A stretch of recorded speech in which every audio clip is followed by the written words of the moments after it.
esta, li- esta línea de formación que hemos estado desarrollando para el proyecto de Economía Social.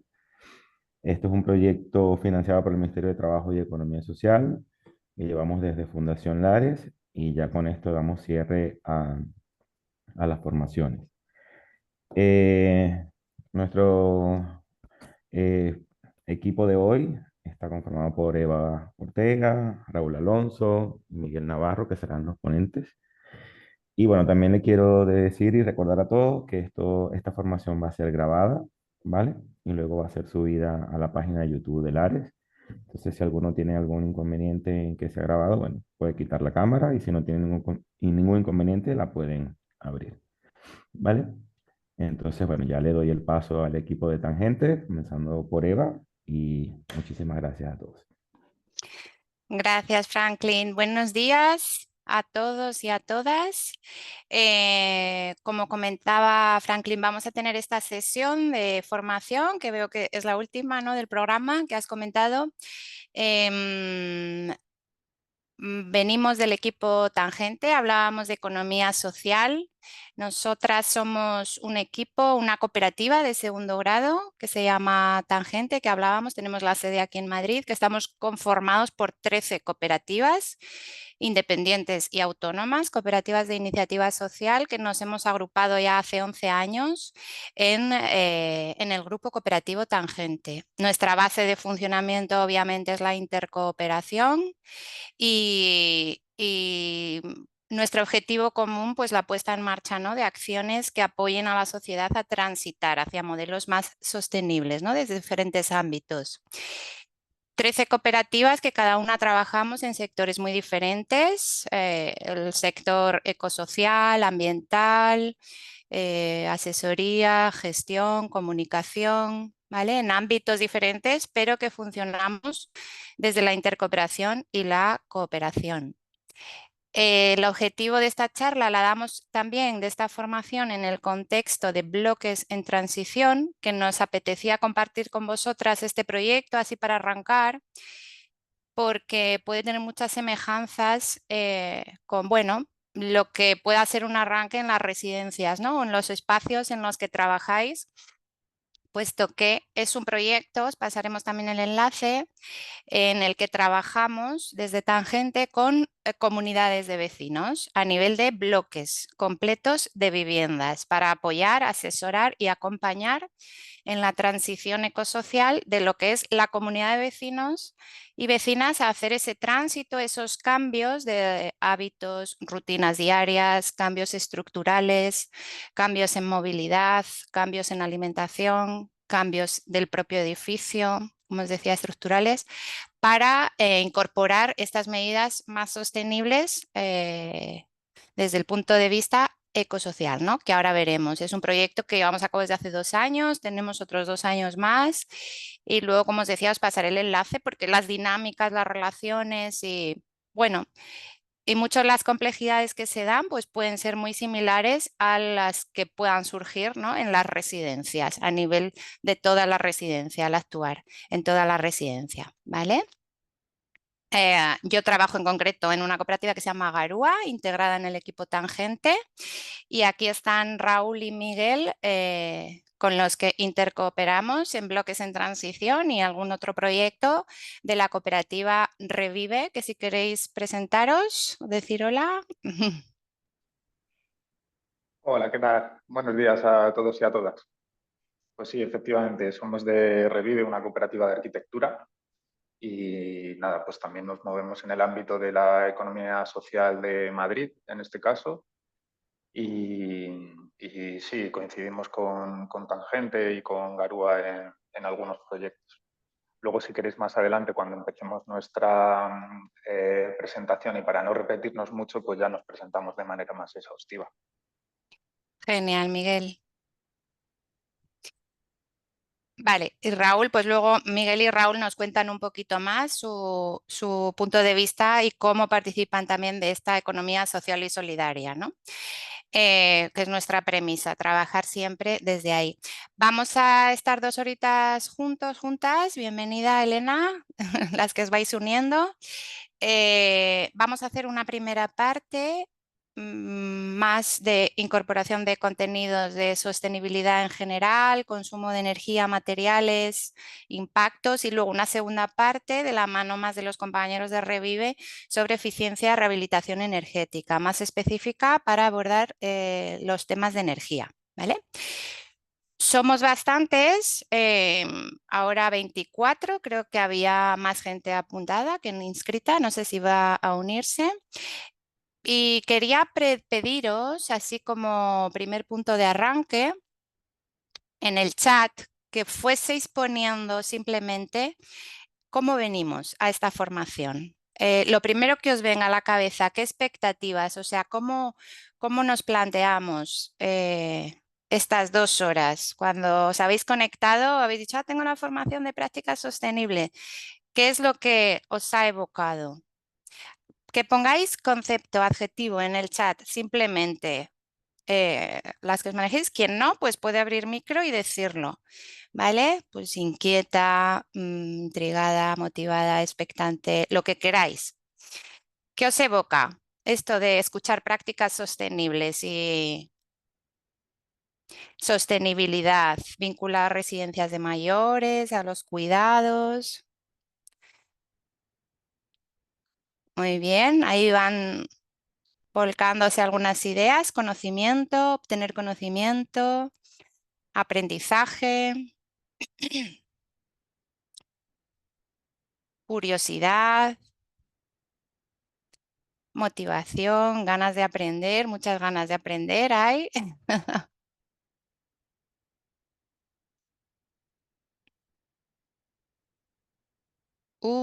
Interesante.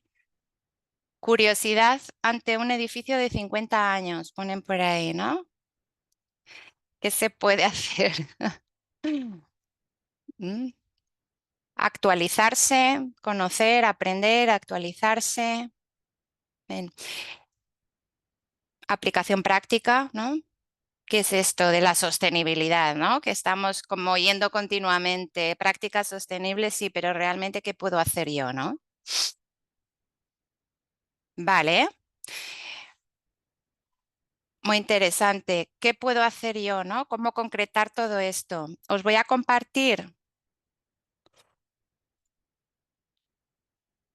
¿vale? Una presentación que tenemos aquí preparada. ¿La veis, verdad? ¿Sí? Vale, perfecto. Prácticas sostenibles en residencias de mayores, ¿no? Obviamente en 2 horas no nos va a dar tiempo a ir aterrizando todos los conceptos, posibles prácticas sostenibles. Vamos a dar, eso sí, unas pinceladas globales de esto que es la huella de carbono, el medio ambiente, la sostenibilidad, cómo ahorrar en el consumo, ¿vale? Obviamente cada residencia, cada espacio sois completamente diferente, ¿vale? Y en cada espacio habría que poner en marcha prácticas quizá comunes, pero con metodologías diferentes y herramientas y contextos diferentes. Vamos a hablar esta primera parte y si tenéis dudas, consultas, las vamos poniendo por el chat, ¿vale? Y luego ahora, cuando termine esta parte, abrimos una ronda de dudas, reflexiones. No tienen por qué ser dudas, sino aportaciones. Estamos aquí conocer y sobre todo aprender, aprendizaje de ida y vuelta. Lanzamos reflexiones que quizá otros compañeros, compañeras de otro territorio, de otra provincia, nos puede servir. Usemos también este espacio para hablar entre vosotras, para poner en común dudas, reflexiones, aportaciones o ideas o prácticas exitosas, cosas que hayan funcionado. Aprendamos desde la práctica. Estoy segura de que ahora viene esto de primeras como la sostenibilidad, pero seguro que ya venís desde hace tiempo poniendo en marcha prácticas que sin saberlo pueden entrar dentro de la sostenibilidad, ¿vale? Tenemos dudas, las ponemos por el chat o nos las apuntamos y abrimos luego el turno de preguntas a mitad y al final, ¿vale? Este es un poco el esquema de la sesión. Vamos a hacer primero parte sostenibilidad ambiental, impactos, consumo de materiales, energía y la importancia en la buena gestión y reducción de residuos. y algunas pinceladas de otros aspectos como es la alimentación. Cómo invertir, la segunda parte, e implementar prácticas de ahorro, eficiencia energética, la dimensión pasiva de los edificios y la rehabilitación también desde un enfoque de salud y bienestar. Nos contarán los compañeros a la reducción de la huella y el potencial de las residencias en materia de sostenibilidad energética, pero en materia de sostenibilidad no solo energética, sino de otro tipo. Vamos a ir viendo ambiental, como decíamos, en movilidad, en alimentación, transporte, consumo de materiales. Tenéis un gran potencial, ¿vale? Sostenibilidad desde el punto de vista amplio, definimos, o sea, si queremos como que abramos la mente que sostenibilidad no es lo puramente ecológico, no es lo puramente ambiental. ¿Vale? Abogar por el desarrollo sostenible es abordar las 3 dimensiones que aborda la sostenibilidad. Todos sabéis, ¿no? ¿Qué es el desarrollo sostenible? El desarrollo sostenible, nuestra capacidad para cubrir necesidades actuales sin comprometer la capacidad de las personas del futuro en cubrir sus propias necesidades. Para ello no podemos fijarnos únicamente en el aspecto ambiental, sino la dimensión social, la dimensión ambiental y la dimensión económica. Desde el punto de vista de los espacios que trabajáis, hay que pensar desde un punto de vista holístico, global, que englobe estas 3 dimensiones.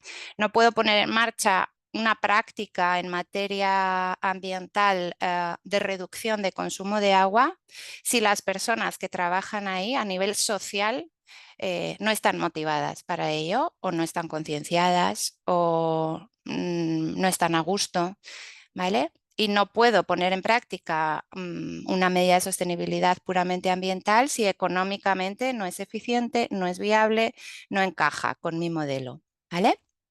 Esto es muy importante. Si no abarca las 3 dimensiones, no podremos decir que avanzamos hacia el desarrollo sostenible. Cohesión social, os pongo ahí, mantenimiento del capital humano, ambiental, consumo de recursos, materiales, residuos. Quizá esto es como lo más concreto, ¿no? Que conocemos, pero también la gestión ambiental, prevención de la contaminación a nivel económico. Pensemos en toda la cadena de producción y consumo, no solo en el consumo final, en el destino, la economía social y solidaria, cómo puedo trabajar, cómo puedo implementar prácticas exitosas, aportando más vosotras desde el proyecto que estáis llevando ahora, ¿no? Desde la economía social y solidaria. ¿Qué es esto de la economía? Transitemos también en nuestra forma de pensar, en nuestra forma de trabajar, ¿no? Y en nuestra forma de relacionarnos unos con otros. Los niveles de dependencia están claros, ¿no? La ecosfera entendida como una entidad global que nos provee todos estos recursos sobre los cuales debería insertarse la sociedad, el conjunto de relaciones sociales y sobre el cual debería insertarse la economía, las transacciones, los recursos económicos, es la visión de los círculos concéntricos que obviamente en el sistema económico actual tenemos totalmente invertido, ¿no? Nuestro reto, y no solo nuestro reto, sino el reto político, el reto a diferentes niveles, el reto gubernamental, es invertir este modelo. ¿Cómo pasar del modelo dominante al modelo sostenible? De un modelo dominante que sabemos que está guiado o liderado por la economía y en último término las finanzas, ¿no? Esas capas que nos parecen tan lejanas, que determinan la sociedad, las relaciones, el consumo, cómo disfrutamos, dónde llevamos nuestras personas mayores, viene totalmente determinado por esa economía.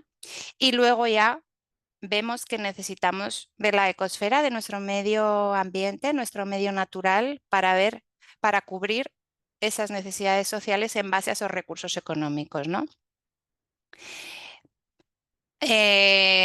Hace tiempo ya nos dimos cuenta de que esto había que invertirlo porque estaba generando numerosos impactos, ¿no?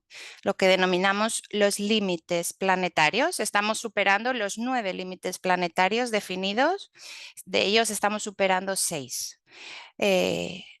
Obviamente quería poneros ahí el término de ecodependientes, porque todo lo que hacemos en casa, en el hogar, en la calle, en las residencias, en el trabajo, todo viene de la naturaleza. Somos totalmente dependientes de nuestros recursos naturales y de lo que nos ofrece.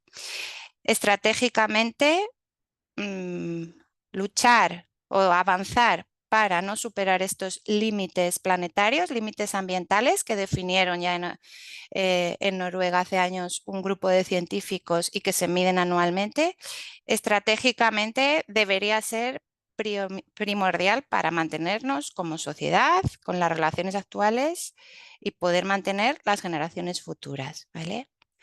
No me detengo mucho porque ya sabemos que queremos aterrizar, concretar, no hablar de cosas genéricas, pero estos límites planetarios los conocéis todos y todas. Cambio climático, las nuevas entidades, ozono estratosférico, aerosoles, acidificación del océano, flujos biogeoquímicos vinculados a la agricultura, ¿no? Toda la parte de nitrógeno y fósforo, aporte de fitosanitarios al suelo, pesticidas.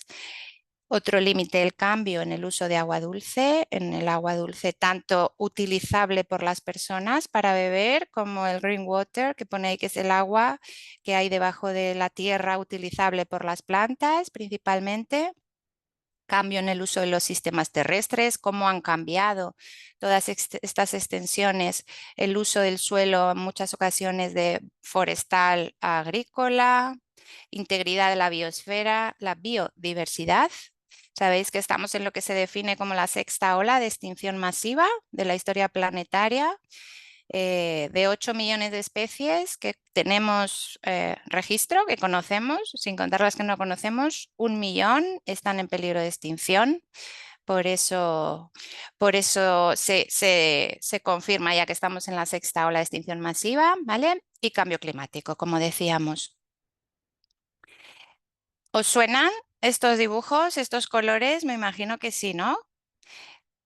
Cada vez los tenemos más integrados, los vemos en centros educativos, en residencias, en empresas, en ayuntamientos, los objetivos de desarrollo sostenible. Frente a todo esto que estamos comentando, ya afortunadamente a nivel gubernamental nos dimos cuenta, nos venimos dando cuenta desde hace tiempo, pero ya los líderes mandatarios decidieron unirse en París, ¿no? En la cumbre de París, y definir la Agenda de Desarrollo Sostenible, la Agenda 2030, que os sonará, y definieron estos 17 Objetivos del Desarrollo Sostenible. Cómo todos los países debían generar esta alianza global para avanzar en los 17 objetivos. Cada entidad, cada estructura, cada empresa, cada ayuntamiento elige uno, varios sobre los que trabajar. Esto quiere decir no que solo se trabaje sobre ese, sino que se prioriza ese, que indudablemente de modo transversal se trabaja sobre los demás, ¿vale? No se puede trabajar sobre la pobreza sin trabajar el cambio climático o la reducción de desigualdades, ¿no? O la igualdad de género o calidad en la educación, indudablemente. Esta Agenda de Desarrollo Sostenible 2030 define estos objetivos y define cómo llevarlos a cabo, ofrece recursos para ello y ya cada país lo aplica, lo va aplicando en la medida que puede, unos más rápidos, otros más lentos, pero bueno, cada vez lo vemos más que se están implementando y trabajando para ponerlos en marcha. Os comentábamos el cambio climático, ¿no? Problemática global, aumento de la temperatura de la Tierra, cambios en el clima global, dependiendo del territorio. Aquí en España incluso vemos diferencias, pues a nivel mundial más todavía. Acumulación de gases, esto es muy genérico, lo paso. Si queréis ya os podremos pasar la presentación y lo veis con más calma. Acumulación de gases de efecto invernadero en la atmósfera que impiden que el calor de la Tierra que rebota salga, ¿no? Generando ese aumento de la temperatura. Obviamente, el efecto invernadero es un efecto natural que siempre ha existido y gracias a ello existe la vida en la Tierra, pero debido a las emisiones de CO2, metano, ozono, óxidos nitrosos, pues esta temperatura está aumentando mucho y es lo que está generando enormes impactos. os quiero lanzar un sondeo. ¿Cuánto pensáis que ha aumentado la temperatura global desde la época preindustrial? ¿Tenemos una idea? Estoy compartiendo y no veo el chat ahora. Ponerlo por el chat o decirlo aquí arriba. A ver. 5 grados, 2 grados, ni idea. 7 grados, 5 grados. Wow. Tenemos una percepción real de emergencia climática, ¿no? 6 grados. Vale, fijaros. Ay, que se me pasa. Lo veis, ¿verdad? El aumento de la temperatura global en 2022 era de 1,2 grados. No hace falta que suba 7 grados. Estaríamos mucho peor, ¿no? Los expertos en cambio climático, el IPCC, el Panel Intergubernamental de Cambio Climático, que emite cada año un informe del estado del clima, ya dijo que no debíamos superar el 1,5, el grado y medio de temperatura, de aumento de temperatura, porque si no los cambios serían impredecibles e irreversibles, solo con la subida de 1,5, no hace falta 7 que habéis puesto por ahí. Por ello indicaban, requerimos cambios sin precedentes. En España, fijaros, os pongo ahí el detalle, ya había aumentado 1,7 grados, de los cuales 1,5 en los últimos 60 años. Como veis en la gráfica de abajo, en los últimos 60 años son diferentes modelizaciones realizados por diferentes entidades para que veáis que la haga quien la haga, el futuro no es muy optimista, ¿no? O sea, pero la haga quien la haga, define importantes aumentos de temperatura desde pues, los más optimistas de 2 grados, ¿no? Y los más pesimistas veis ahí de 4 o 5 grados. Por tanto, en España nuestra contribución 1,7. Ya hemos superado ese 1,5 que los científicos nos dijeron hace años que no debíamos superar. Medidas y cambios sin precedentes. Algunos de ellos ya están en marcha. No sé si sin precedentes, pero muchas cosas hay en marcha. Por el chat, contar, otro sondeo. ¿Qué pensáis? Todas las personas, territorios, sectores económicos / residencias de mayores, ¿somos responsables de los problemas ambientales? Y con la misma intensidad. ¿Qué pensamos? ¿Todas las personas?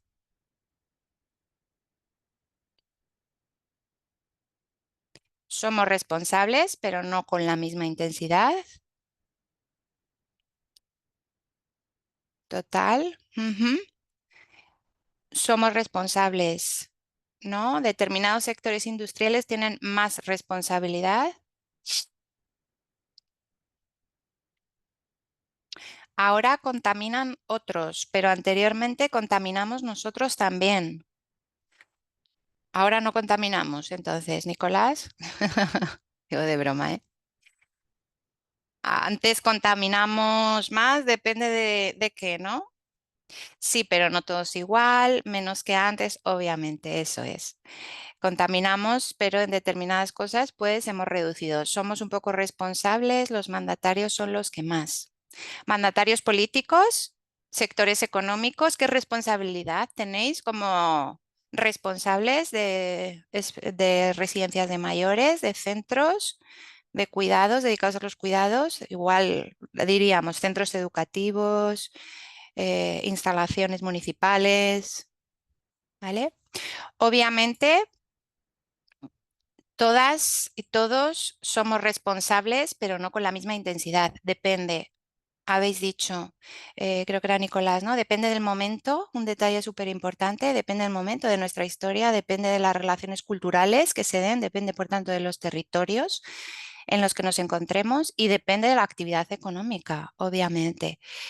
Dos gráficas ilustrativas a la izquierda, el impacto, las emisiones de gases por sector económico, Veis ahí la producción eléctrica, la producción de calor en primer orden, luego agricultura, usos del suelo, actividades forestales, la industria, comentábamos, ¿no? La industria, el transporte. Y en la gráfica de la derecha, pues según países. Obviamente, no todos los países tienen la misma responsabilidad, el mismo grado de desarrollo ni el mismo momento. Aquí suelo lanzar mucho esta reflexión, ¿no? El derecho a contaminar, que suena fatal, ¿no? Países en desarrollo, quizá en el sur global,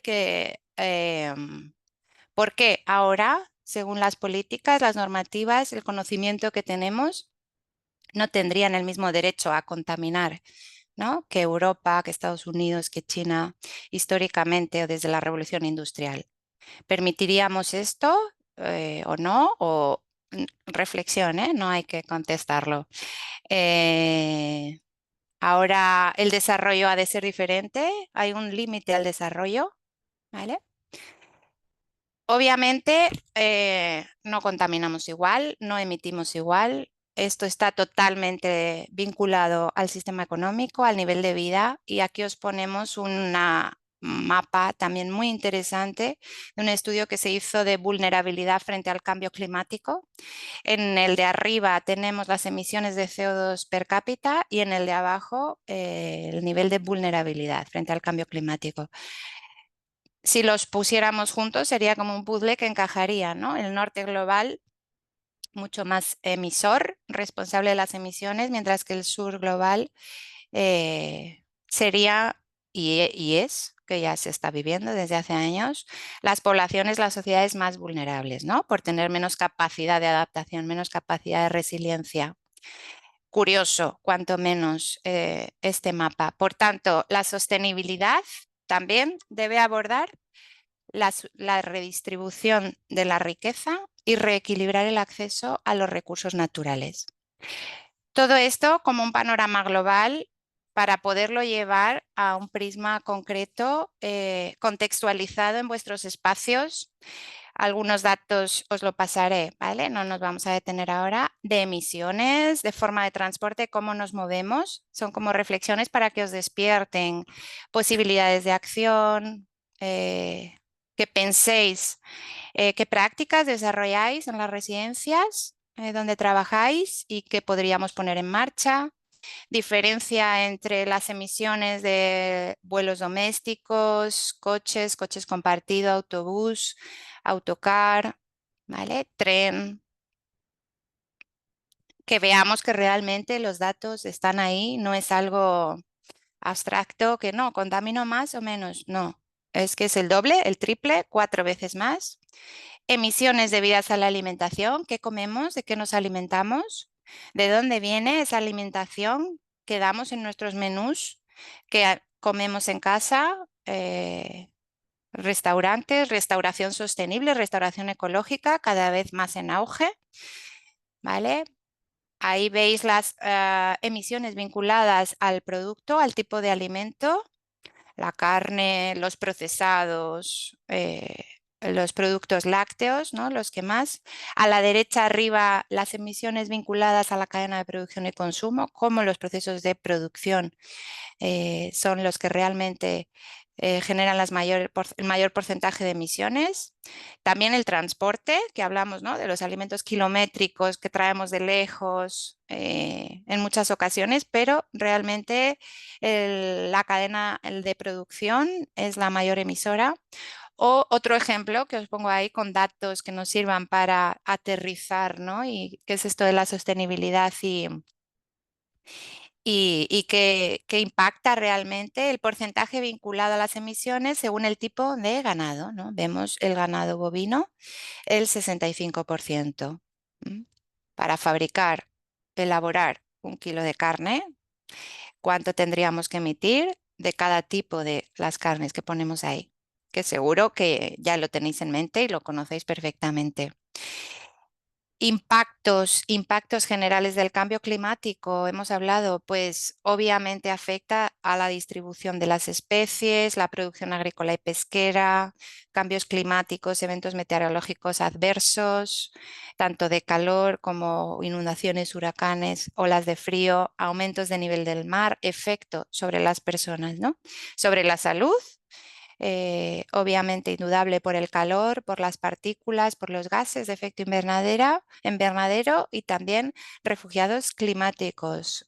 No sé si lo habéis oído hablar esto alguna vez, pero desplazamiento no solo de poblaciones de animales, sino poblaciones de personas que tienen que cambiar de territorio porque de allá donde viven la fuente económica ha desaparecido, ¿no? Hablamos de bancos de pesca, de tierras que se han desecado, que ya no son cultivables y tienen que buscar otros territorios para poder vivir. Impactos sobre el agua, contaminación in situ, difusa, alteración de ecosistemas, explotación de recursos hídricos, impactos sobre el suelo. Os dejaré esta imagen para que veáis, ¿no? La base del sustento. Los suelos nos aportan los nutrientes esenciales, agua, oxígeno, son la base para todo lo que necesitamos, esa ecodependencia que hablábamos antes, medicamentos, pastos, alimentación. Por tanto, cuidar el suelo es trabajar para el cambio climático, ¿no? Absorbe CO2, es uno de nuestros grandes retos abordar, frenar esta desertificación y contaminación de suelos. ¿Vale? Y por supuesto, por último, la biodiversidad como gran reto global. Digo, siempre es nuestro seguro de vida. Igual que en las residencias, en cualquier estructura, en cualquier relación social, somos diversas, somos biodiversos. Diversidad de relaciones que nos ayudan a adaptarnos, ¿no?, a diferentes situaciones.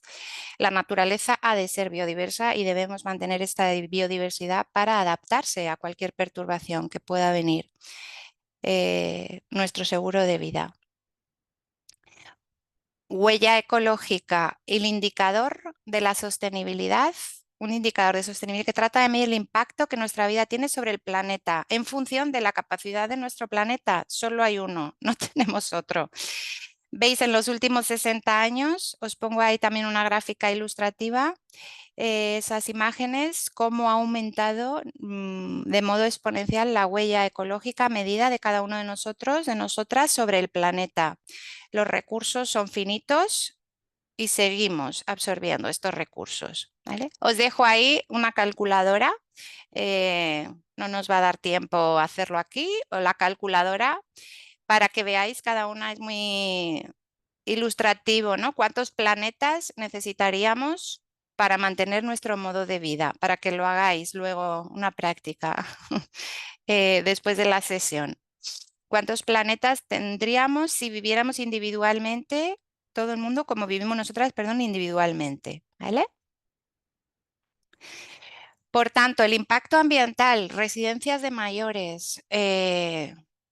Las residencias son grandes consumidores de recursos, de energía, de materiales, de agua, grandes consumidores. Por tanto, grandes impactadores, muchas personas viven allí, trabajan allí, grandes impactadores concentrados en un gran punto. Por tanto, un potencial brutal para cualquier política, cualquier práctica de sostenibilidad, cualquier práctica en materia de sostenibilidad, el impacto que se va a generar va a ser mucho mayor, ¿no? Individualmente podemos cambiar prácticas, nuestras rutinas diarias, nuestros modos de vida, frente al agua, la separación de residuos, generación de consumo de materiales, pero cualquier práctica que se ponga en marcha desde las residencias, igual hablo de un centro docente, un edificio consumidor ubicado, focalizado en un único espacio, va a ser mucho más eficiente. El potencial es mucho mayor, ¿vale? No nos olvidemos de esto. Hay un gran potencial. Prácticas sostenibles que vamos a ir viendo. Fuentes de energía renovables, dispositivos de agua, reducción del desperdicio de alimentos, separación de residuos. Por tanto, este potencial podríamos desglosarlo como un potencial para mejorar la calidad de vida de las personas mayores. Hemos empezado diciendo la dimensión ambiental, dimensión social, dimensión económica, abordar las 3 dimensiones en global. Por lo tanto, si mejoramos, ponemos en práctica medidas sostenibles en nuestra residencia, va a mejorar la calidad de vida, el modelo de cuidados, el sentirnos más a gusto, el sentir que hacemos las cosas bien, que nos cuidamos más, que cuidamos el planeta y que nos cuidamos más. Mejora de los cuidados de las personas trabajadoras, ¿vale? También vamos a mejorar esa percepción. No es solo la práctica que pongamos en marcha, sino la experiencia de esa práctica. ¿Qué quiere decir que pongamos en práctica esto? ¿Qué estamos consiguiendo? ¿Mm? ¿Nos sentimos únicamente cuidadoras, entre comillas, profesionales o gerentes profesionales? ¿O estamos realmente en un proyecto que puede aportar muchísimo más? Obviamente tiene ese potencial. Aprovechémoslo. El alcance en cuanto al volumen de población. Sois espacios donde viven personas, trabajan personas, pero hay un conjunto de colectivos vinculados al sector de cuidados de las personas mayores enorme. Lo que hagamos va a llegar, va a rebotar a nivel político, a nivel administrativo, a nivel familiar, a un montón de espacios, ¿no? Hagámoslo y comuniquémoslo.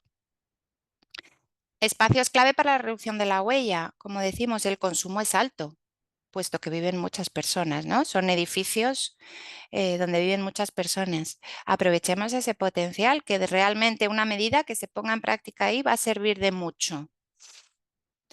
Gran ejemplo, aporta no solo a nivel de cuidados, de cómo nos sentimos, las personas que trabajan allí, cómo se sienten las familias, el impacto al medio ambiente. Es que además nos aporta un valor en sí en la actividad económica. Mejoramos y vamos a ofrecer un servicio de mucha mejor calidad, ¿no? Y un servicio comprometido, inserto en la economía social, en la economía solidaria, innovador, que pone en marcha actuaciones para avanzar en esto de las transiciones ecosociales, la sostenibilidad ambiental, ¿vale? Esto hoy por hoy, en cualquier actividad económica que desarrollemos, es fundamental. O sea, hagamos lo que hagamos en la vida, la parte de sostenibilidad hay que incorporarla de modo transversal, ¿no? Por tanto, gran contribución a los esfuerzos globales para convertir el cambio climático a avanzar hacia el desarrollo sostenible. Consumo de energía y materiales en las residencias. ¿Qué consumimos? ¿Qué materiales? Aparte de energía, materiales en las residencias. Pensarlo, un minuto. ¿Qué tipos de materiales? Si queréis ponerlo en el chat, si no, no hace falta.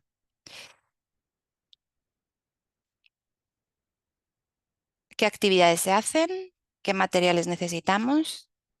Tan fácil como ir marcha atrás, ¿no? Para esto necesito ta, ta, ta, ta. Os pongo ahí, ¿no? Energía, sobre todo, que ahora se detendrán un poco más los compañeros de Revive. Os lo dejo aquí nombrado. Climatización, iluminación, transporte, aparatos eléctricos y otros. Para tener esa percepción, ese grado de consumo, la climatización se lleva la palma normalmente de media en los edificios. Seguro que estáis de acuerdo, si no, luego lo reflexionamos. Climatización, en segundo orden de importancia, iluminación y otros. ¿Qué podemos hacer sobre estos aspectos? Materiales, limpieza de espacios, cuidado e higiene de las personas, cuidados sanitarios, comidas, materiales de la instalación. Residuos que generamos unidos a esos materiales. Los vamos a ir desglosando. Recordar, dudas, aportaciones, reflexiones. No os quedéis con ellas, ¿vale? Ponerlas ahí en el chat. Habéis puesto celulosas, aceites, las dietas en el chat. Perfecto. Los desglosamos aquí un poco más. Materiales vinculados a la limpieza de los espacios. Pensar, ¿qué usáis para limpiar las residencias? Galletas, estropajos, materiales, los utensilios y los productos. Ponemos ahí productos químicos perjudiciales en muchos casos, no solo en el uso, sino en la producción. ¿vale? Adoptemos esa mirada también global en los eslabones de la producción.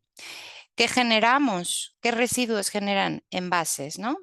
Alternativas, os dejo ahí unas poquitas. Existen numerosas alternativas para todo lo que penséis. Hay que seguir innovando, pero hemos innovado ya mucho. Que no sabemos, preguntamos a tangente, a quien sea, ¿vale? Se pueden utilizar productos biodegradables, ecológicos, para evitar los envases comprados a granel en grandes volúmenes, pero también nivel social, pensemos economía y a nivel social, de proveedores locales, de entidades de la economía social y solidaria. Empezábamos diciendo, ¿no? Tangente, colaboramos 13 cooperativas, colaboramos con Revive un montón de cooperativas externas, todas del mundo de la economía social y solidaria. ¿Esto qué quiere decir? Que funcionan, trabajan con otra visión, con otros ideales y con otra misión a las del sistema económico, diríamos, dominante actual, ¿no? ¿Que necesitamos un servicio? Pensemos en entidades de la economía social y solidaria que nos pueden proveer de ese servicio. Preguntemos, le preguntamos de dónde vienen los materiales, qué tipos son, ¿vale? Punto 2, cuidado e higiene de las personas usuarias, no solo cuidado de los espacios o limpieza, sino de las propias personas. Higiene personal, principalmente. Poníais por ahí algunos materiales. Ah, mira, sanitarios ahora. Celulosas, aceites. ¿Qué necesitamos? ¿Vale? Pues pensemos trazabilidad de estos productos hacia atrás y hacia adelante. Medidas, prácticas sostenibles existen para poner en marcha en todos los casos. Decimos caras o baratas, normalmente no suele variar mucho. Lo que sí vamos a necesitar es un poquito más de tiempo para pensarlo, ¿vale? Para evaluarlo, para hacer esas auditorías, esos análisis previos y esa búsqueda de soluciones sostenibles alternativas. No nos engañemos, el tiempo, ¿vale? Cuidados sanitarios. Ya lo comentabais por ahí, ¿no? Medicamentos, inyecciones, materiales, pruebas médicas, gasas, guantes. En este aspecto, menos podemos influir, ¿vale? En cuanto a alternativas sostenibles, pensemos, el producto en sí no lo vamos a poder cambiar, obviamente, pero podemos comprar cosas a granel, evitar envases de algún tipo, obviamente hacer una buena gestión del residuo sanitario con vuestros gestores externos siguiendo la normativa, pero a nivel ambiental pensemos más en el tipo de envases, en la compra a granel, grandes volúmenes, ¿no? Más en la parte del usar y tirar. En vez de unidades envasadas de guantes en paquetes de 10, puedo comprarlo en paquetes de 100 o en paquetes de 1000, ¿no? Pensemos esta parte. Elaboración de las comidas, súper importante. Alimentos que elaboráis para los menús diarios, cocinas propias, catering, línea fría. Cada caso va a ser diferente, y habrá que hacer ese análisis de dónde viene y de dónde va. Combinar, hablamos siempre, alimentación sostenible y saludable, menús saludables, adecuados, raciones adecuadas a las necesidades de las personas usuarias con las que trabajáis, pero sostenibles, sostenibles para el planeta. ¿De dónde vienen estos alimentos? La mayor parte de los alimentos vienen de un modelo agroindustrial consumidor, gran consumidor de recursos, emisor de gases de efecto invernadero. Recordaros, ponía el 83% de las emisiones en la producción de alimentos, vinculadas solo a la producción. Podemos avanzar en la agroecología, el consumo local, consumo de productos de temporada, de cercanía, conceptos que seguro conocéis. Os digo, está todo inventado, solo hay que pararse a pensarlo, diagnosticarlo y programar. ¿Vale? Residuos, envases de plástico, cartón, papel, film, restos orgánicos. Importante, restos orgánicos, desperdicio alimentario. Seguro que muchas de las residencias ya tenéis el ojo puesto en medir el desperdicio alimentario. ¿Qué estamos desperdiciando? ¿Dónde va lo que sobra? ¿Cómo cuantificamos todo esto que sobra? ¿Vale? Ojo a esta parte. Y luego, materiales propios de la instalación. En ese edificio que comentabais de 50 años, pues poco podemos hacer, ¿no? De que se construyó hace 50 años. Pensemos si han sido construidos específicamente para funcionar como residencias o residencias nuevas, quizá ahí podemos pensar algo en el tipo de material. Si no, ahí poco podemos hacer más que una buena gestión del residuo. ¿Vale?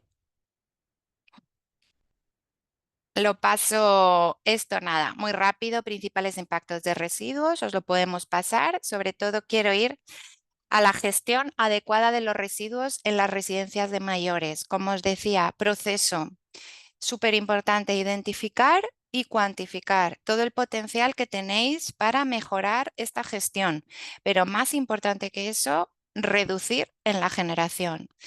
La ley ya nos lo pone como primer orden en importancia en la jerarquía.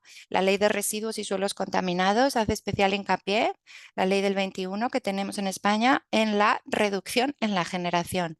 Lo primero que tenemos que pensar, todos los residuos que hemos dicho antes del consumo de materiales que tenemos, qué cantidad y cómo no generarlos, ¿no?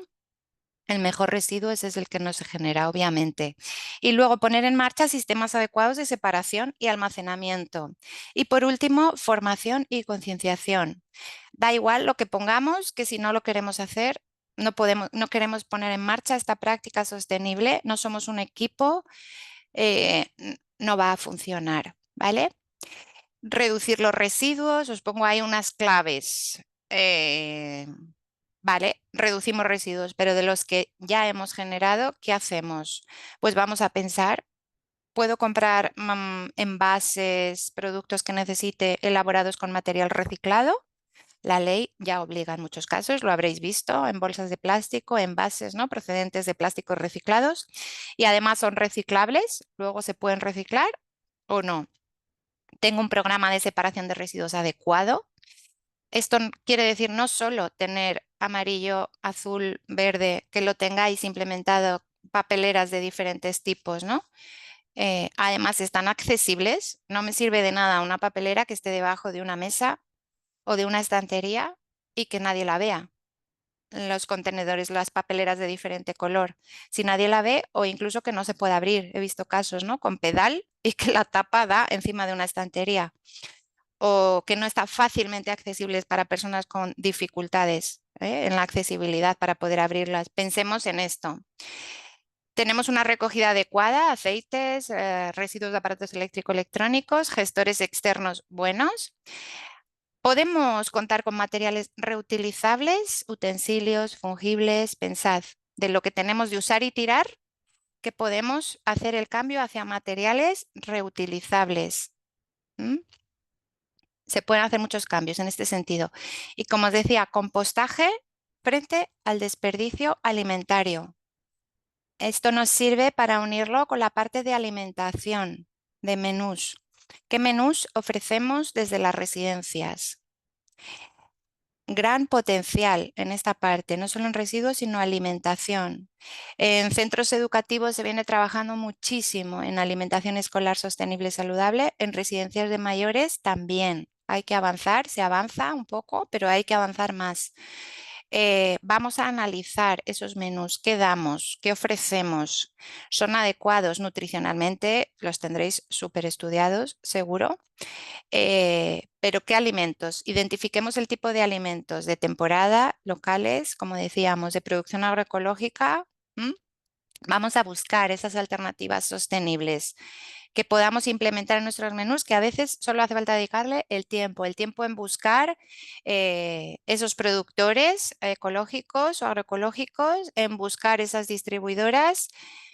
A veces el precio es algo más, a veces no, ¿vale? Pero necesitamos el tiempo para analizarlo y estudiarlo.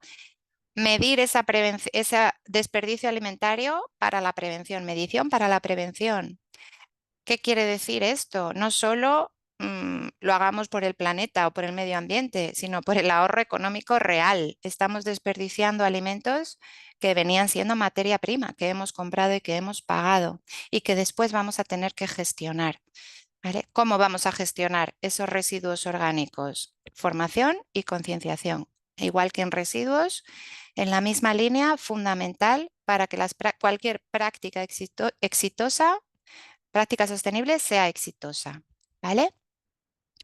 Os ponemos aquí unas claves también en la atención centrada en la persona con menús también sostenibles y saludables, alimentos de producción local, alimentos de producción agroecológica, el tipo de envasado de estos alimentos y proveedores o distribuidores de la economía social y solidaria.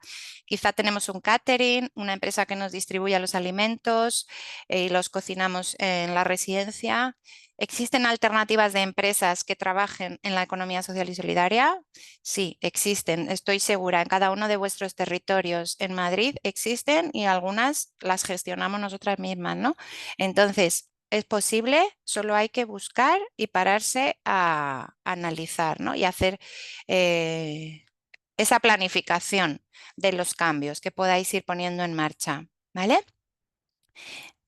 Creo que no tengo más de esta parte. Quería abrir un punto. Ah, sí, eso es. De aportaciones, dudas, reflexiones antes de continuar, ¿vale?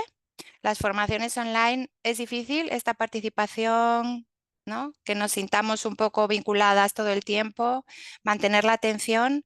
Abrimos micro para que nos hagáis, han surgido algunas cositas por el chat, algunas cosas que os he ido preguntando. Hasta ahora hacemos un paroncito. ¿Tenemos alguna duda? ¿O queremos consultar, comentar, compartir alguna reflexión de lo que he dicho? Seguro que hay miles. Mira, poníais aquí, ¿no? Material sanitario, guantes, productos químicos.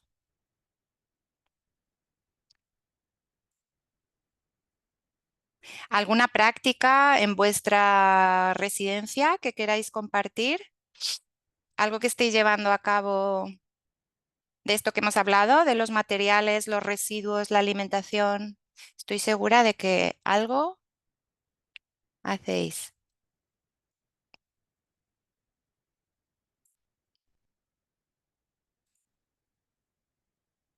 ¿Nada? Venga, pues seguimos entonces. Luego abriremos micro y hablaremos todos a la vez. Siempre nos pasa esto, ¿no? Vale, hablábamos consumo de energía, consumo de materiales.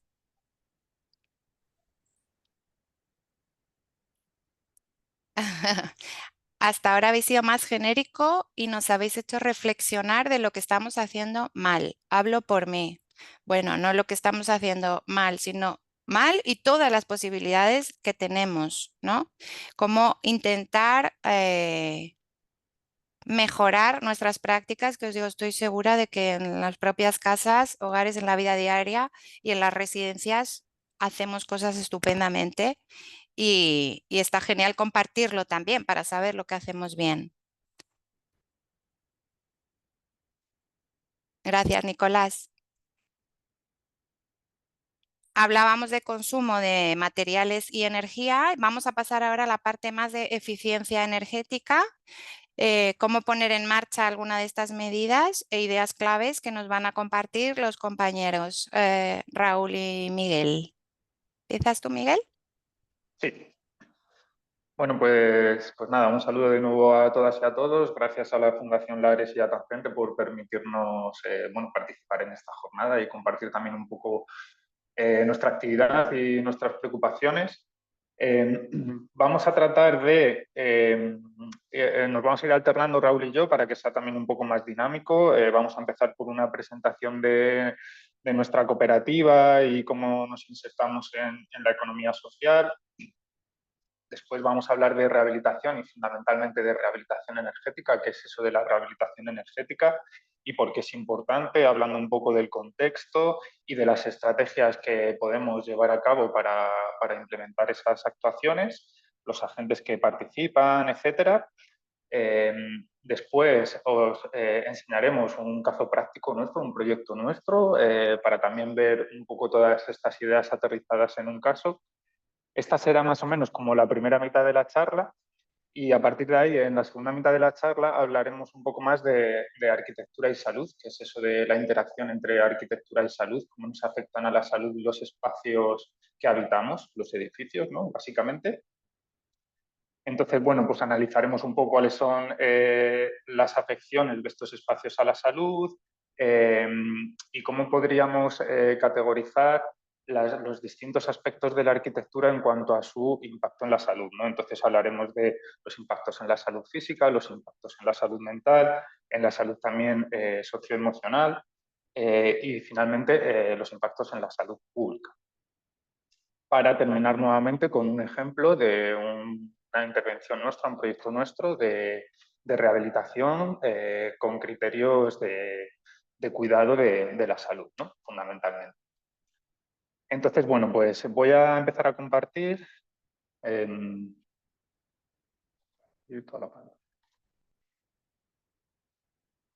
Aquí tenemos la presentación.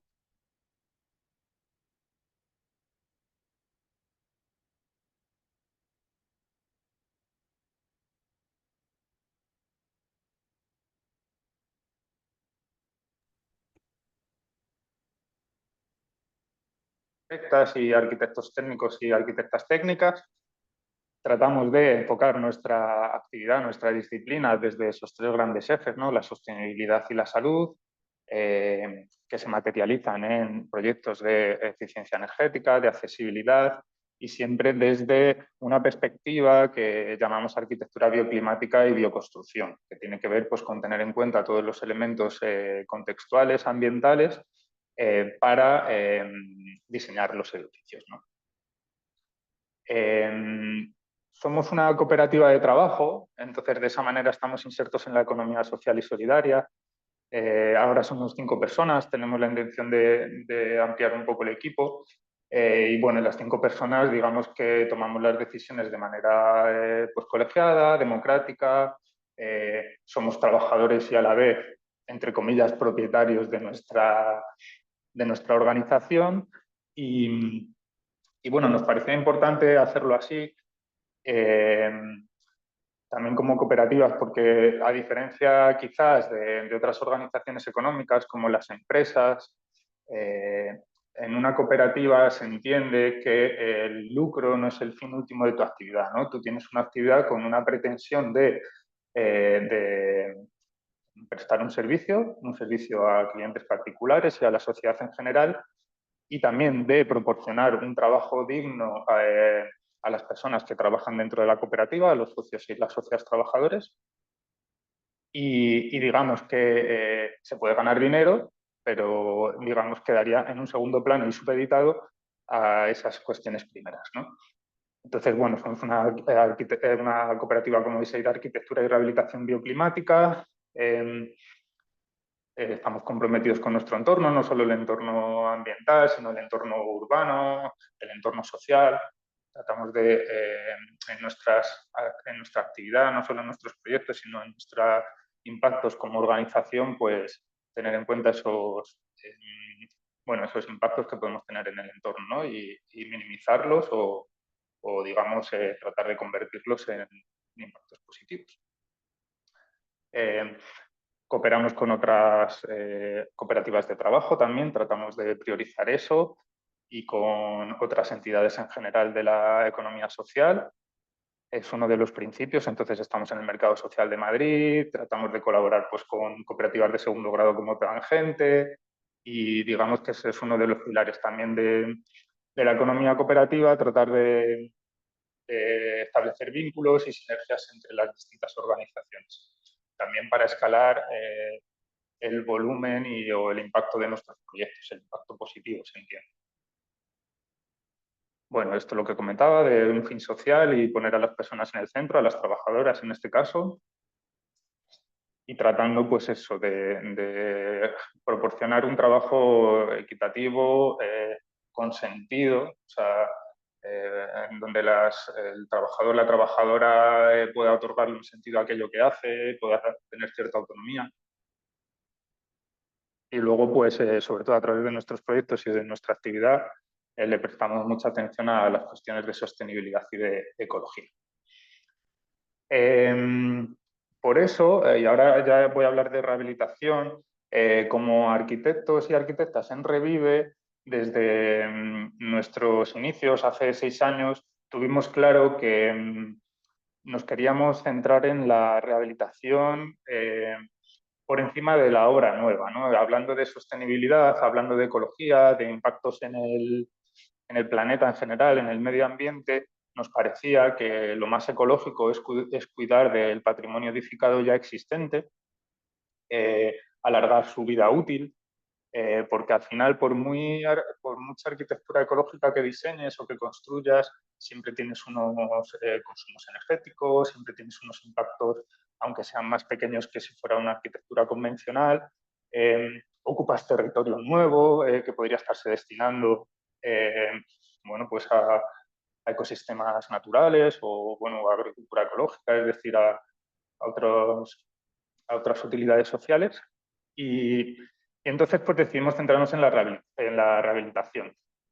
Y eso sí, pues dándole a la rehabilitación ese cariz de integralidad por un lado y de calidad, es decir, cuidar también la calidad arquitectónica de las rehabilitaciones, que haya también esa búsqueda también de la belleza, ¿por qué no? Además de la ecología y un poco de generar también transformaciones urbanas cuidadosas con la propia historia, con el entorno, con la propia cultura de los barrios, etcétera, ¿no? Y bueno, dentro de la rehabilitación, habréis oído hablar ya de este concepto que es la rehabilitación energética. La rehabilitación energética,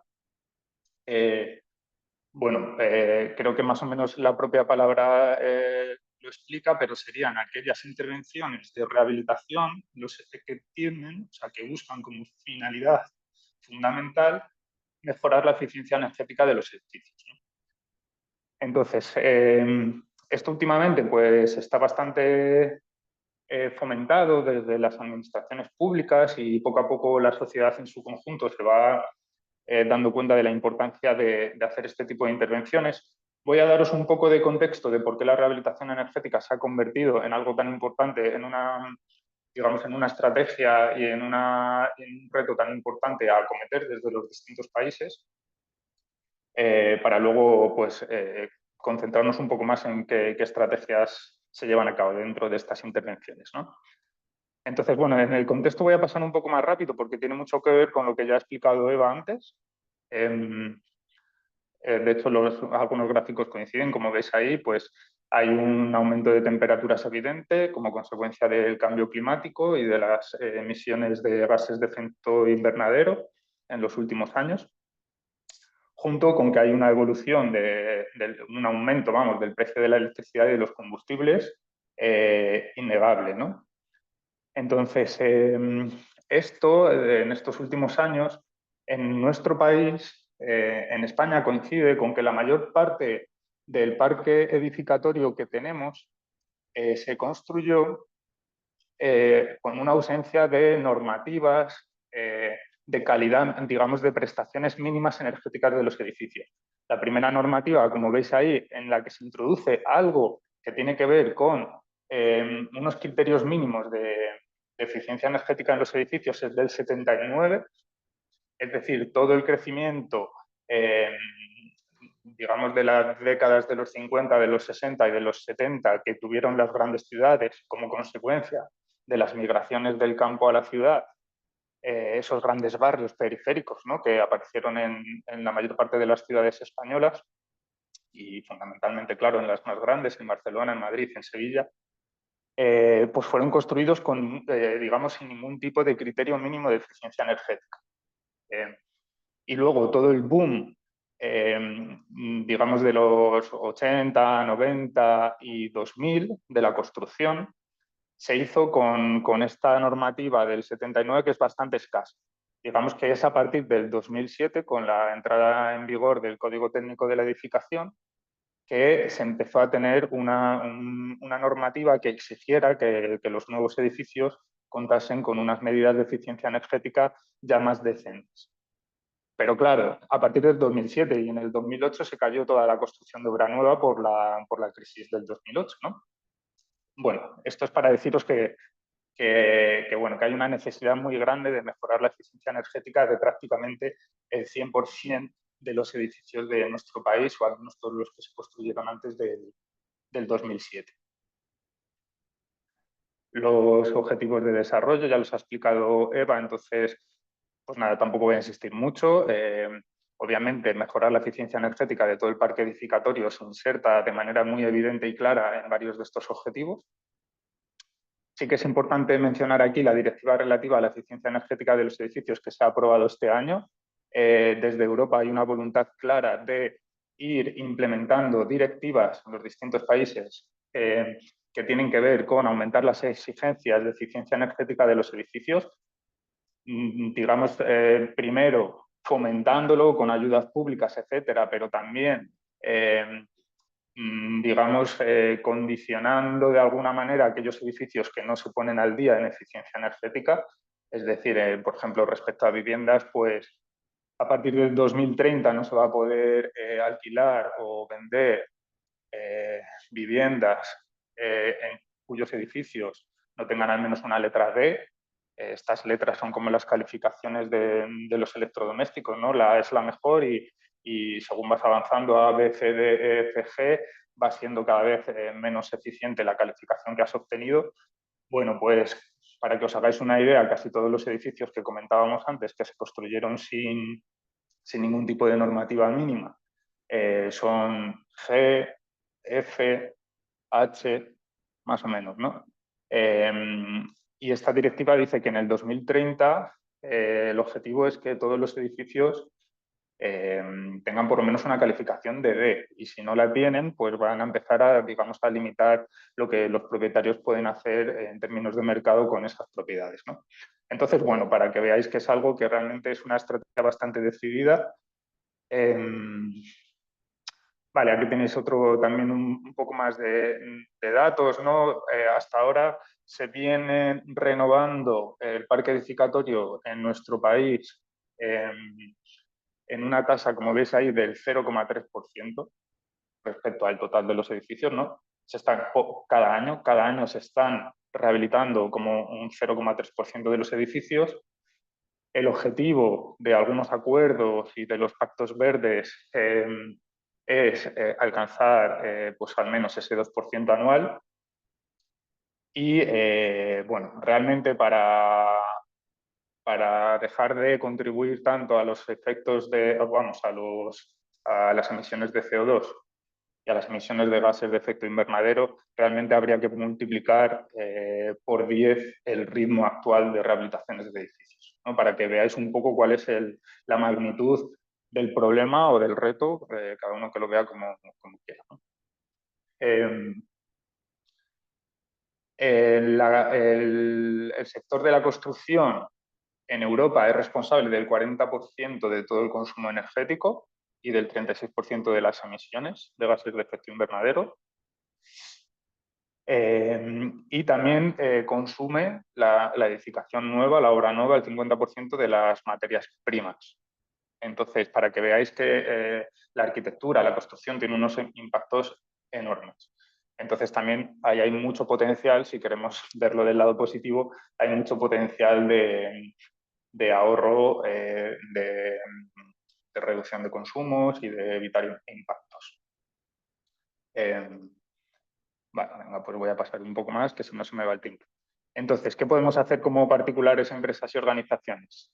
En vuestro caso es evidente, ¿no? La mayor parte, pues, dirigís edificios, entiendo que grandes.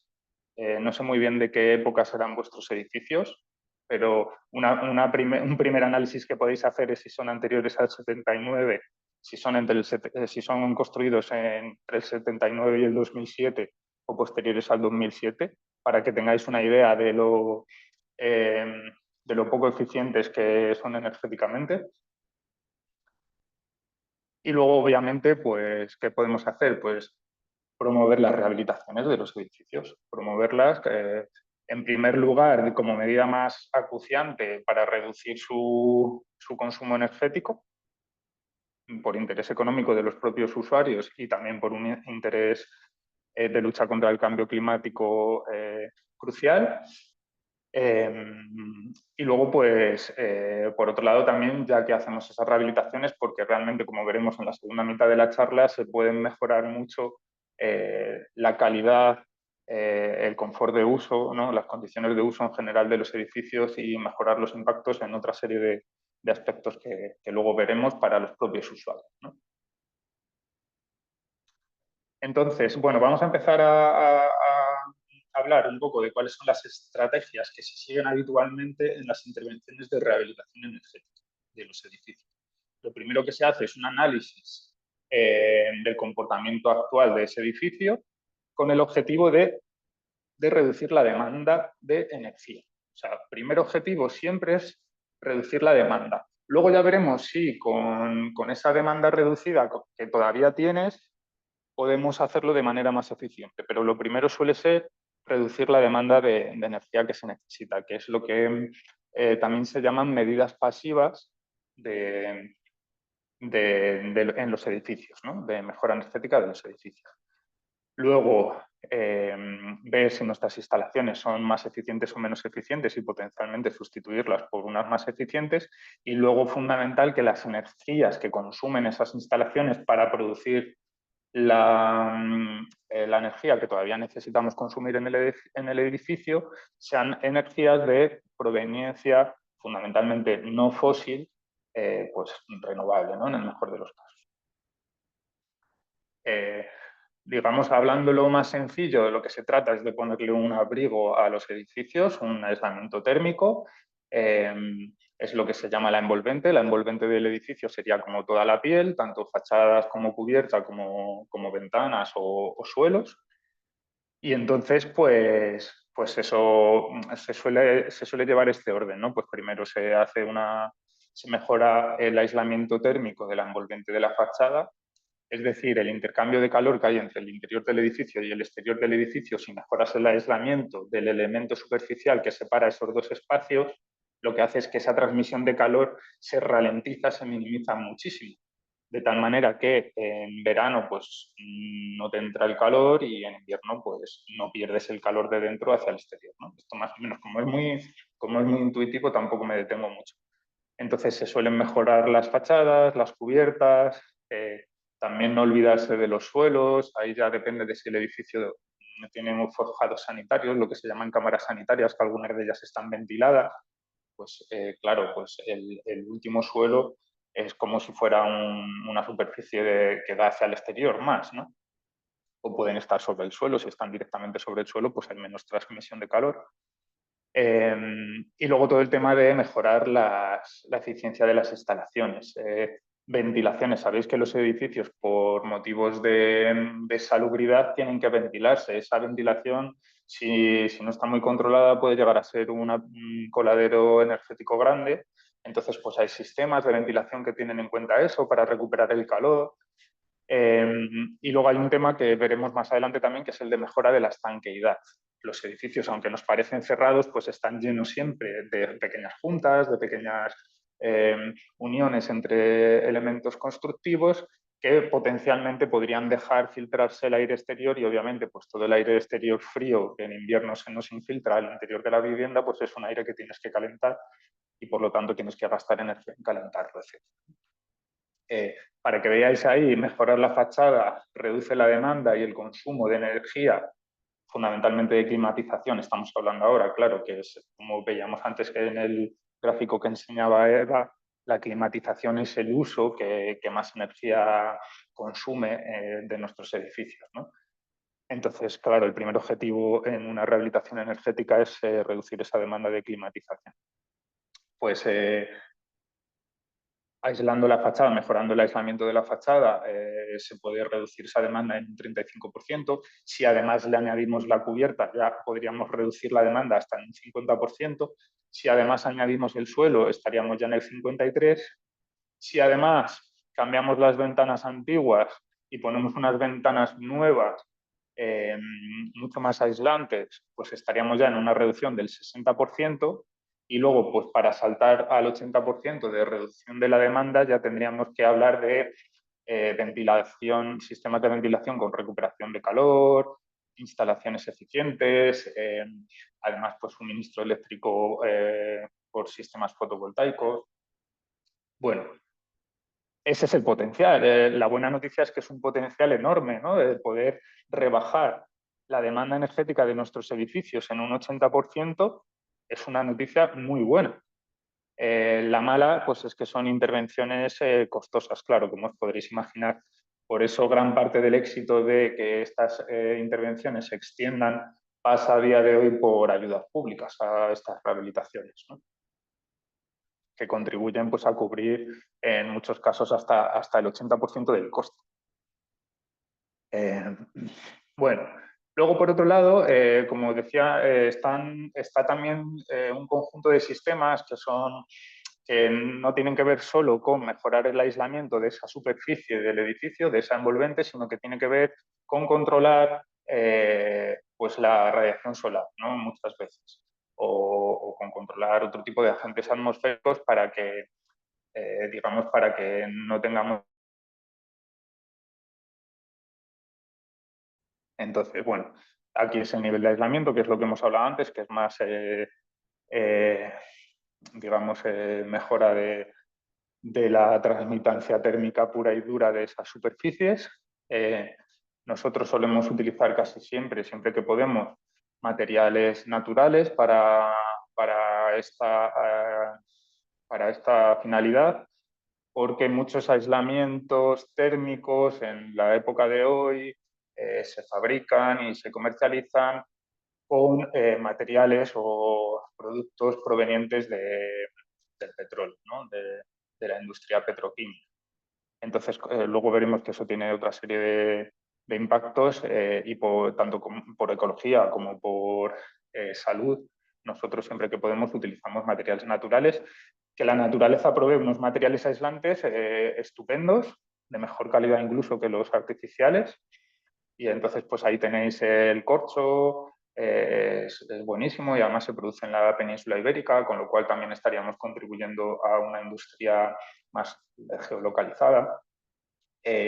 Fibra de madera, que es lo que veis ahí debajo, que bueno, ya es en base a madera, ya es un sistema un poco más elaborado, ¿no? Con una industria un poco más elaborada. Luego, como hablaba, está el tema muy importante de la estanqueidad sobre todo en el encuentro entre las ventanas y el resto del edificio, pero también en otras juntas que se producen en los edificios. Luego está el tema de anular los puentes térmicos. Esto quizás es un poco más técnico, pero muchos de los edificios, sobre todo pues, de viviendas de los años 50, 60 y 70, tienen esa imagen, ¿no? Que veis esas franjas horizontales en cada piso. Bueno, esos son los forjados, que es el elemento estructural, digamos, que separa un piso de otro en altura. Esos forjados muchas veces se apoyaban directamente sobre los cerramientos de ladrillo vistos. Entonces, en el mejor de los casos, que esos muros de ladrillo tuvieran un trasdosado aislado por detrás, tendríamos todo ese frente del forjado con lo que se llama un puente térmico. Un puente térmico son una especie de sumideros de energía por donde se nos escapa el calor o el frío en verano de nuestra edificación y sale al exterior.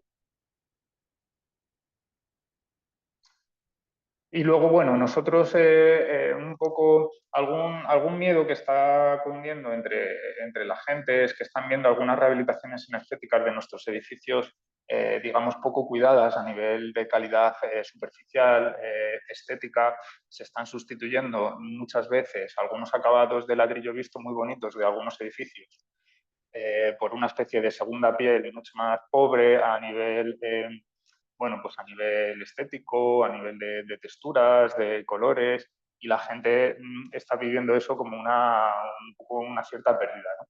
Entonces, que sepáis que hacer este tipo de intervenciones en los edificios no conlleva necesariamente empobrecer la calidad estética arquitectónica de las fachadas, sino que es una cuestión de, bueno, pues de dar con buenos arquitectos que se preocupen por este tema y de investigar un poco distintos materiales, posibilidades, acabados, etcétera, y que realmente pues, se pueden conseguir calidades arquitectónicas pues muy buenas también, ¿no? Haciendo estas rehabilitaciones. Como veis, bueno, estos son más bien revocos con distintas texturas, incluso esgrafiados. También hay, digamos, sistemas de aislamiento por el exterior que podrían recubrirse de plaquetas también cerámicas, recuperando lo que es un poco una cierta identidad de los edificios de viviendas de estas décadas que comentaba antes, que muchos son pues, de ladrillo visto.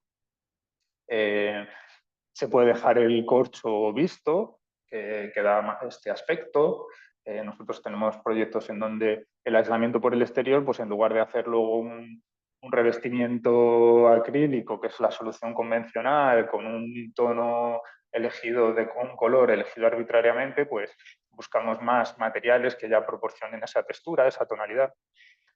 Y luego también jugamos con unos elementos que son muy importantes, sobre todo porque debido al cambio climático y en nuestro país cada vez más las condiciones de verano empiezan a ser más demandantes energéticamente que las de invierno digamos, a equilibrar esa demanda, ¿no?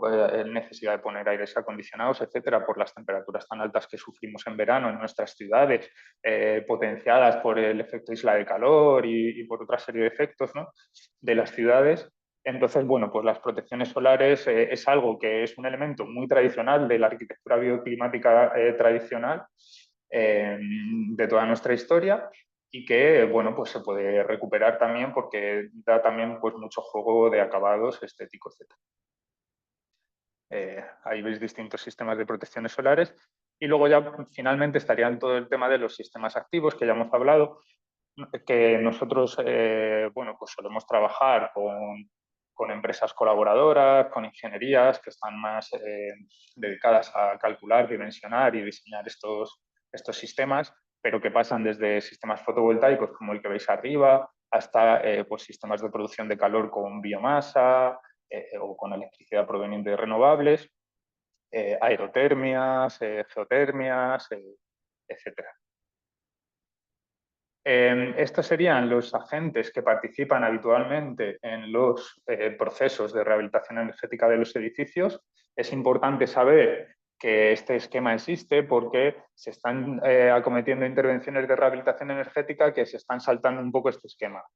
Pero es importante para nosotros respetarlo, ¿no? Hay un promotor, que en este caso pues, podría ser una comunidad de vecinos o podría ser una fundación que gestiona una residencia de mayores, como es vuestro caso, o directamente una empresa o una propiedad privada.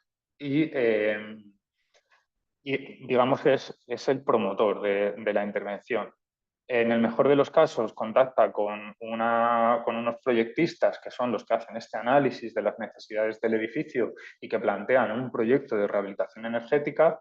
Y una vez que se tiene esto, pues se buscan distintos contratistas que puedan ejecutar esa intervención, se comparan precios y se elige pues, al más barato, al que te haya dado mejor impresión, mejor calidad, de más solvencia técnica o lo que sea, ¿no? Y luego, pues muchas veces lo que hay es una gestión de ayudas. Si es que hay ayudas disponibles para hacer esta intervención, hay que hacer esa gestión de las ayudas, hay que hacer la solicitud, hay que justificar una serie de cálculos, de mejoras, porque las ayudas normalmente te las dan en función del porcentaje de mejora energética que consigas con la intervención que estás haciendo. Entonces, digamos que eso lo tienes que justificar inicialmente y luego lo tienes que justificar después de hacer la intervención. Por lo tanto, es una labor muy importante para conseguir la ayuda, que como decíamos antes, puede llegar a cubrir hasta el 80% de todo el coste, o sea que es algo crucial. Bueno, pues contar con gente solvente también en la gestión de estas ayudas, ¿no? Y luego a veces pues entra en juego la financiación de la intervención, porque pese a que nos den ayudas, pues hay veces que las comunidades de vecinos o el promotor que sea necesita una financiación, ¿no? Estos son un poco los agentes y el esquema, ¿no? Esto lo ponemos porque muchas veces están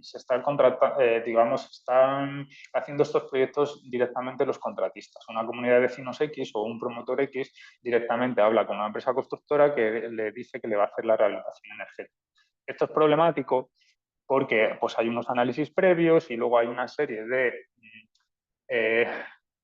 a la hora de hacer un proyecto de rehabilitación hay que tener en cuenta muchos factores, no solo la mejora de la eficiencia, aunque la mejora de la eficiencia sea el principal que motiva la intervención, hay que tener en cuenta otras muchas cosas, ¿no? Cuestiones urbanísticas, cuestiones estéticas, como veíamos antes, cuestiones de salud, cuestiones de ecología. Entonces, bueno, el contratista normalmente te suele hacer la intervención más rentable en tanto que constructor contratista y, por el contrario, si se contacta como nosotros creemos que debe ser, primero con un estudio de arquitectura, el estudio de arquitectura sí que está en condiciones de tener en cuenta toda esa serie de factores que hay que incluir en el diseño de la rehabilitación. Entonces, bueno.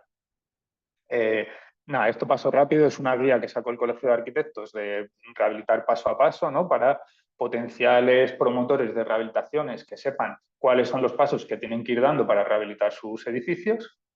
Esto, como os lo vamos a pasar, pues lo tendréis a vuestra disposición para leerlo.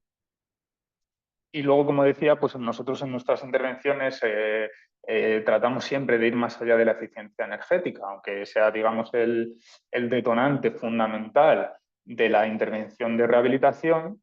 Hay que tener en cuenta otras cosas para hacer unas rehabilitaciones de calidad, que es lo que nosotros proponemos, ¿no? Entonces, calidad arquitectónica, tener en cuenta la salud, mejorar la accesibilidad si se puede, mejorar los espacios, tener en cuenta la ecología, economías locales y barriales, ¿por qué no?, a la hora de elegir determinadas soluciones técnicas, etcétera.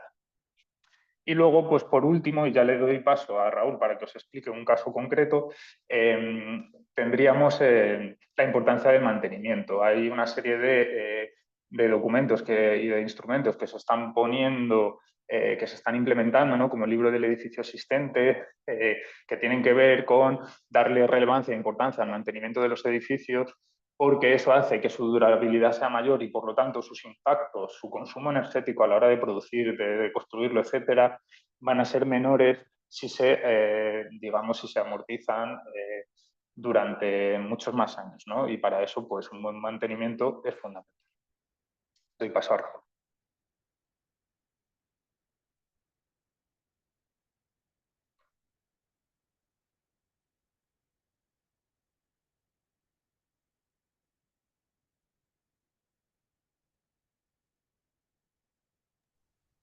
Buenos días, ¿se me escucha? Vale. Sí, perfecto. ¿Qué tal? La pantalla se ve, la estoy compartiendo, todo bien, ¿no? Vale. Bueno, yo me llamo Raúl Alonso, compañero de Miguel en la cooperativa Revive, soy arquitecto, y yo os voy a hablar de un caso concreto de una rehabilitación de unos edificios de vivienda que estamos haciendo en la actualidad en Madrid, para que tengamos una imagen de hasta dónde se puede llegar con una rehabilitación energética de un edificio. Es un edificio de viviendas, pero es extrapolable, creemos, a cualquier otro tipo de edificio. Se trata en este caso, los edificios de origen, se sitúan en el barrio de Puerto Chico. El barrio de Puerto Chico es un barrio que se construye a final de los años 60. Es un barrio de unas 5.000 viviendas que está situado dentro del entorno de Aluche, en Madrid. Son viviendas austeras, hechas para la gente que comentaba Miguel antes, que viene desde fuera de Madrid para trabajar en la ciudad en esa época. Y esto que ponemos ahí, que tiene una gran terraza, es un aspecto importante en la condición que tienen estos edificios a día de hoy, porque el hecho de que sea una terraza de dimensiones importantes, ocupa toda la fachada, según vais viendo en estas imágenes, y tiene un fondo de hasta 1,5 metros, ha hecho que con el paso de los años la gente haya ido apropiándose de esas terrazas de una manera relativamente caótica, ¿no? Y heterogénea. Eso hace que, por ejemplo, llevar a cabo una rehabilitación de eficiencia energética en estos edificios no sea realmente viable únicamente colocando un aislamiento por el exterior o haciendo un cambio de ventanas, porque el nivel de caos es tan grande que no serviría finalmente. Entonces, es necesario para hacer este tipo de proyectos, en este caso, eliminar la fachada existente, hacer una gestión de residuos bien, bien generar una fachada nueva y recolocarla. En esta misma época, en 2007, una oficina de arquitectos que vive en la zona, que se llama Q21, comienza una acción que se llama Puerto Chico se mueve para intentar desarrollar un desarrollo sostenible un proyecto de desarrollo sostenible del barrio a nivel de barrio. Era bastante ambicioso, tiene una parte urbana, una parte de rehabilitación de edificios, etcétera, pero esa complejidad también hizo que no pudieran abordarlo eh, completamente. Entonces, durante 14 años consiguieron desarrollar proyectos relacionados con accesibilidad en concreto de colocación de ascensores. Hay que entender que estos bloques que estáis viendo aquí, que son del barrio, están formados por portales de 6 plantas de altura y portales de 4 viviendas cada uno por planta, o sea, de 24 viviendas de media. Algunos de estos portales son portales medianeros, si están en medio del bloque, y otros de estos portales son portales que hemos llamado testeros y están en el borde del bloque. 14 años después, en 2021, pasada la pandemia, se incorpora en ese grupo de acción con COBI, que es la Confederación de Cooperativas de Vivienda de España, y con su ayuda consiguen que parte de los fondos Next Generation que se reservaron para la rehabilitación de edificios se reservaran en concreto para el barrio de Puerto Chico, y que porque esta zona fue considerada entorno residencial de rehabilitación programada. Eso hacía que el acceso a las ayudas fuera más copioso y también más fácil. Y eso hizo que también nosotros en ese momento aparecemos en el equipo, Q21 se ponen en contacto con Revive para desarrollar en conjunto los proyectos y obras de rehabilitación de esos edificios. Y ahí es donde comenzamos a aplicar los criterios que ya ha avanzado Miguel, esos criterios generales que intentamos aplicar en cualquiera de los proyectos que acometemos. Primero de ellos, ya se avanzó, es esa rehabilitación de calidad. Es decir, en muchos casos, cuando se habla de rehabilitación, se entiende como que lo único que se va a hacer es colocar un aislamiento por el exterior, un cambio de ventanas y ya está. Y muchas veces, además, sin mucho mimo, sin mucho cuidado. Pero realmente la rehabilitación de un edificio, ya sea de viviendas, o sea, un edificio de residencia para mayores, o unas oficinas o cualquiera, puede cambiar completamente la arquitectura de ese edificio y la calidad de vida de la gente que lo utiliza. Entonces, esa sería la primera pata, afrontarlo desde esa perspectiva. Y la otra pata es esa que también ha avanzado Miguel, que nosotros a veces nos gusta llamarlo las 3 Bs. Esa parte de bioconstrucción, bioclimática, y le incluimos también el concepto de bienestar. Un bienestar entendido como un bienestar de amplio espectro que acoge muchas de las cuestiones que estamos hablando aquí. Esos criterios generales aplicados a Puerto Chico vinieron en 4 líneas estratégicas que tienen que ver con el trabajo con la comunidad, la definición del sistema constructivo, una cosa que hemos llamado elección y flexibilidad, que ahora os contaremos, y la parte de eficiencia energética. El trabajo con las comunidades, ya sean de propietarios o vecinos de viviendas o de gente que trabaja en oficinas o en residencias para personas mayores o residencias de estudiantes, es muy importante porque este tipo de proyectos de arquitectura, es decir, la rehabilitación, tiene la particularidad de que trabaja en edificios en los que la gente ya está dentro. Es decir, no es muy diferente a trabajar en un edificio de obra nueva. Y toda esta gestión que las comunidades existentes es muy importante porque tiene una complejidad, cada cual tiene sus necesidades, su nivel económico. Hay unos temas burocráticos que tienen que ver muchas veces incluso con la gestión de ayudas, cuestiones técnicas, etcétera. Ser capaz de gestionar eso bien desde el principio es básico para desarrollar bien el resto del proyecto y de la obra. Sistema constructivo. Hemos hablado antes que este proyecto en concreto tiene esta cosa típica de que no es viable desarrollar un proyecto de eficiencia energética normal de colocar un aislamiento y un cambio de ventanas. En este caso hay que eliminar fachada original y colocar una nueva. Por eso el sistema constructivo que se ha definido para este proyecto es un sistema basado en la industrialización. Esto nos da 2 ventajas, bueno, principalmente nos da 2 ventajas, nos da incluso más, que uno es el control de la ejecución, al fabricarse los elementos en fábrica, el control de las piezas y del montaje es mucho mayor, pero una rehabilitación rentable, que, teniendo en cuenta que vamos a desarrollar estas obras con gente viviendo dentro, este tipo de coordinación y rapidez es primordial. En cuanto al sistema constructivo, otro mantra que siempre utilizamos en oficinas, que siempre que podemos, siempre proponemos utilizar materiales saludables, naturales y de bajo impacto. Aplicado a este proyecto, aunque hay más materiales, los protagonistas podrían ser la madera siempre de materiales, de bosques certificados, como de madera sostenible, para el entramado del interior de esas nuevas fachadas que se van a colocar. El algodón reciclado como aislamiento para esas nuevas fachadas y el corcho natural del que también hablaba antes Miguel, en las fachadas de testero que comentaba antes de algunos de los bloques, de algunos de los portales, que esas fachadas de testero no se van a eliminar, pero sí que se van a aislar con un aislamiento del corcho natural con un acabado en plaqueta de ladrillo cerámico, como también en alguna de las imágenes que hemos visto con anterioridad. El concepto que hablábamos antes de elección y flexibilidad, si veis las plantas que aparecen aquí, Si nos fijamos, no sé si veis el cursor, imagino que sí, en la fachada superior aparece aquí una pieza que es un mirador, aquí hay una terraza de unas dimensiones concretas, aquí aparece otra, pero si cambiamos a otra de las plantas de estado reformado, la distribución de esas terrazas y miradores empieza a ser diferente en- según qué lugar de la fachada. Y esto no es algo que parece que es gratuito, es decir, no aparece porque sí. Eso aparece porque cuando nos ponemos a trabajar en este proyecto, nos damos cuenta de que si tomamos una decisión unilateral de qué se va a colocar en estos nuevos espacios de fachada, entendamos que se está trabajando en todo el espacio que queda de la terraza original, en ese metro y medio, en esa franja, es donde se está trabajando en este proyecto.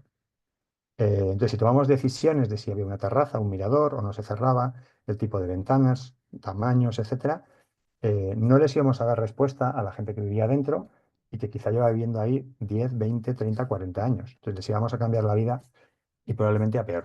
Entonces lo que tuvimos que definir fue un sistema para que, por un lado, pudiéramos recabar todas las necesidades que tenían y que pudieran encajar dentro de un sistema limitado de opciones que se pudieran desarrollar. Porque recordemos que esto luego se va a prefabricar y no podemos desarrollar opciones infinitas porque sería inviable.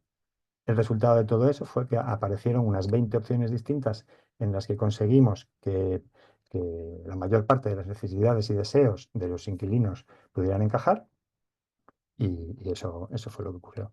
Si pasamos a la parte de eficiencia energética, el objetivo del edificio es claro, es transformar la envolvente, o sea, todo lo que rodea, pared, fachadas, cubierta, incluso parte inferior o sea, de lo que queda entre el suelo de la planta baja y el suelo de la calle, que hay una distancia para poder incluso aislar por ahí debajo, y también hacer un aporte de energía renovable por medio de paneles fotovoltaicos en cubierta. El objetivo era conseguir un 60% de ahorro energético, que es lo que nos pedían las ayudas de los Next Generation, para conseguir la mayor cantidad de ayudas, que era el 80% del coste de esa obra. Pero las obras se harán con el objetivo de que en el futuro puedan implementarse nuevas medidas para que acaben siendo edificios de cero emisiones y que incluso puedan conectarse entre ellos y generar comunidades energéticas.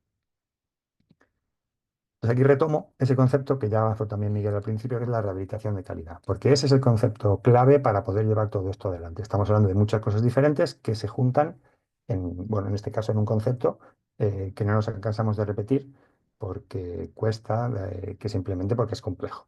Y esa rehabilitación de calidad es la que puede hacer que un edificio como este, que esto que estáis viendo aquí es un alzado real de uno de los portales del barrio de Puerto Chico, pues pueda pasar de ser un edificio como este a ser un edificio como este. Y lo que estáis viendo aquí no es obviamente una imagen 3D, pero no es una imagen en 3D que aparece también de la nada. Esto es ya la respuesta de uno de los portales real de la gente, de las 24 viviendas que definieron qué querían en cada una de sus viviendas. Cada una de las terrazas que veis está ahí por decisión de su inquilino o de su propietario, los miradores también, las terrazas también, y es la demostración de que este sistema funciona para dar respuesta a esas necesidades a la vez de para generar un proyecto homogéneo y coherente.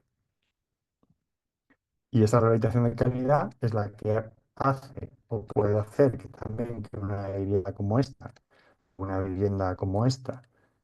o una vivienda como esta, que estas se corresponden al tipo de vivienda en esquina, pueda pasar a convertirse en una vivienda como esta. Aunque también puede hacer que una vivienda como esta, o como esta, o como esta, que son las que se corresponden a la tipología de vivienda en medianera, pueda convertirse en una vivienda como esta. Pero no acaba aquí la cosa, que también en el título de que estamos hablando de Puerto Chico, como veis, pone regeneración urbana. Este tipo de rehabilitación en el interior de cada una de las viviendas, que ya estaría bien. Tiene un impacto notable, además, con la dimensión que puede tener este proyecto en la propia ciudad, porque no nos olvidemos que los edificios en los que vivimos no dejan de ser, de alguna manera, el telón de fondo a través del que pasan las vidas de las personas que vivimos en la ciudad. Entonces, esta rehabilitación de calidad lo que puede conseguir es que un bloque de viviendas de este tipo, que en este caso son 4 portales, pueda acabar convirtiéndose en un bloque de viviendas de este tipo, con el impacto, entendemos, positivo que eso puede tener.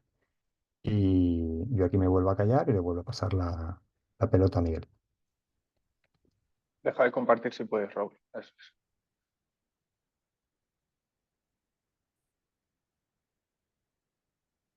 Vale, pues voy a compartir yo. Continúo. A ver. Vale, ¿se ve la presentación? No, Miguel, no se ve. ¿No se ve? No. Eh, ahora debería verse. A ver, ahora. Vale, perfecto.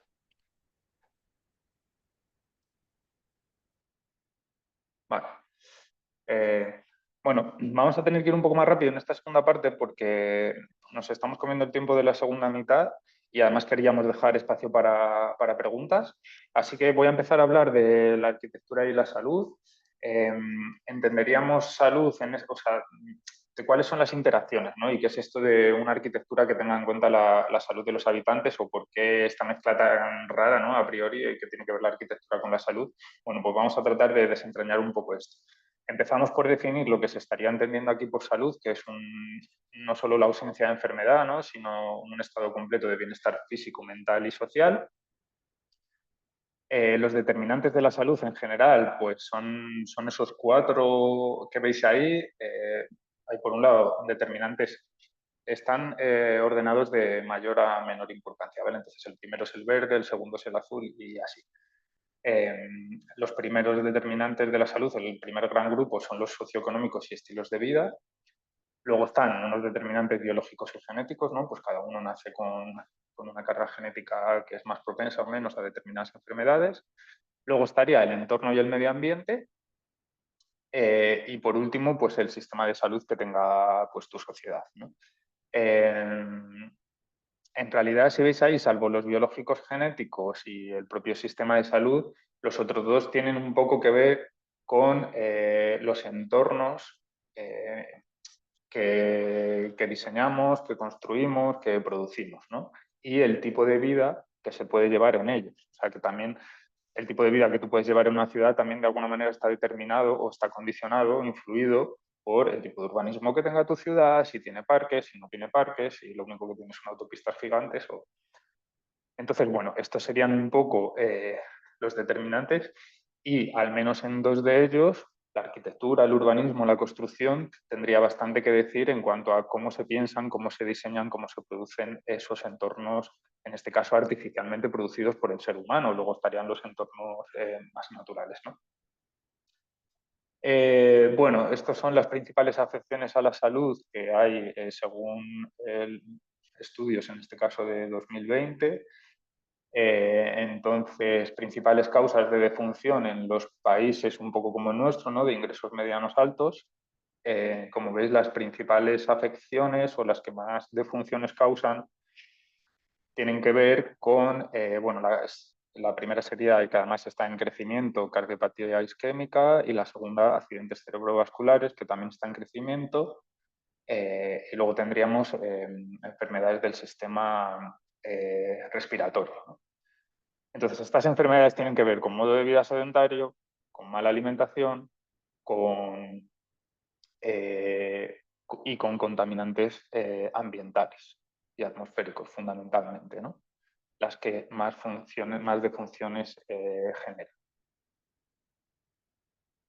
Como veis ahí, pues el 90% de las defunciones en España están relacionadas con enfermedades cardíacas y pulmonares, cáncer, diabetes, etcétera. 16.000 muertes prematuras al año en España por contaminación, lo que supone triplicar las muertes por accidentes de tráfico. Y entre el 15 y el 20% de los cánceres pediátricos podrían ser evitables si están relacionados con la contaminación ambiental, ¿no? Son unos datos así un poco deslavazados que os soltamos aquí para que veáis la influencia que tienen los entornos edificados y urbanos y el propio edificio en nuestra salud física, en este caso, ¿no? Sería más bien la física. Tened en cuenta que las personas normales pasamos pues, más de un 90% dentro de edificios, es decir, dentro de entornos artificiales producidos por nosotros mismos. En el caso vuestro de las residencias de mayores, yo supongo que todavía más, ese porcentaje todavía aumenta en mayor medida, ¿no? Entonces, por leve que sea el impacto que nos afecte del ambiente interior de los edificios, como el tiempo de exposición es muy largo a lo largo de toda nuestra vida, pues tiene afecciones a la salud, ¿no? Entonces, aquí veis que una serie de materiales es un esquema un poco confuso y complicado, pero porque la realidad es un poco así. Serían una serie de materiales de construcción en la columna de la izquierda que contienen sustancias contaminantes y cuál sería su efecto en la salud. Es imposible casi de seguir. Es decir, no se sabe muy bien qué productos, qué elementos contienen determinados materiales.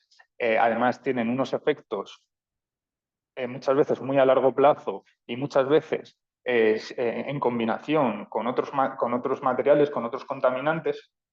Esto hace que sea bastante costoso y laborioso, y muchas veces es cuestión de muchos años, conseguir llegar a probar la toxicidad de determinados materiales o los impactos de determinados materiales en la salud, también debido a los sesgos que los propios estudios científicos también muchas veces tienen, ¿no? Entonces, nosotros lo que proponemos es, para no tener que esperar, como ha sido el caso del amianto, haber pasado desde las primeras denuncias hasta que finalmente se ha prohibido 30, 40 años y mucha gente, digamos, afectada por el camino, para que eso no tenga que suceder, nosotros siempre proponemos como, digamos, medida por defecto el principio de precaución.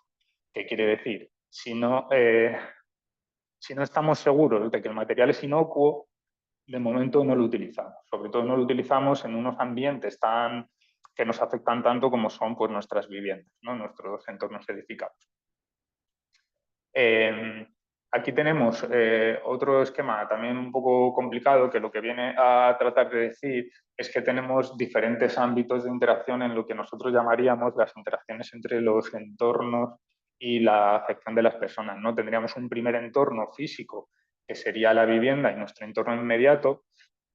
Obviamente, cómo esté diseñada, construida, con qué materiales nuestra vivienda nos va a afectar a nuestra salud, va a tener determinadas interacciones, pero también nuestro barrio y nuestro entorno comunitario, que sería un segundo entorno que envolvería a su vez al primero, y que también, bueno, depende de si tienes un parque,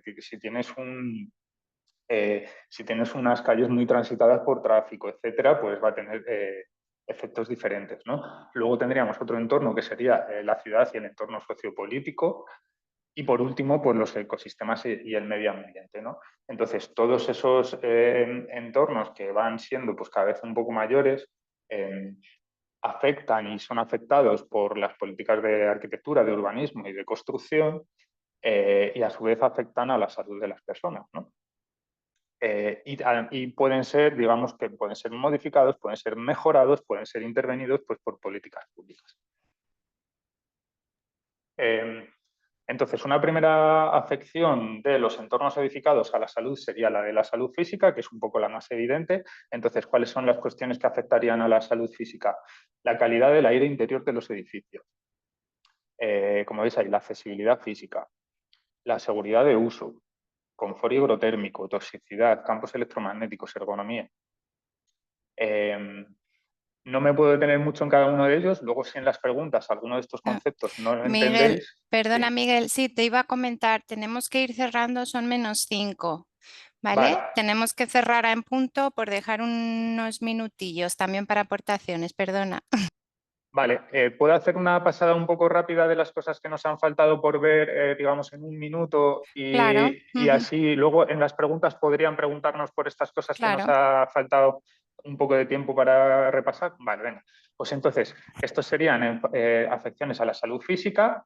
Luego tendríamos otras afecciones que serían afecciones a la salud mental, cognitiva, la iluminación, la vegetación, si hay ruidos, si tenemos espacios muy pequeños, si nos sentimos muy encerrados, eso afecta a tu bienestar, digamos, mental, puede tener afecciones psicológicas.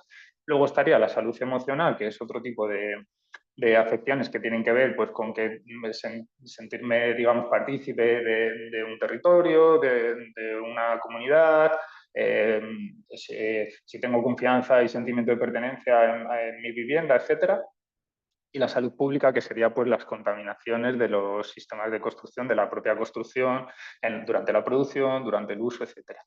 Bueno, ahí veis distintos ejemplos de espacios en relación a cómo pueden afectar a la salud, pues tener buena iluminación, tener un buen aislamiento en las cubiertas, espacios bien jerarquizados, materiales y texturas pues agradables, cálidas, visión, por ejemplo, de espacios verdes, la biofilia, ¿no? Espacios interbloques, pues a escala humana, bueno, en fin, bien iluminados, etc.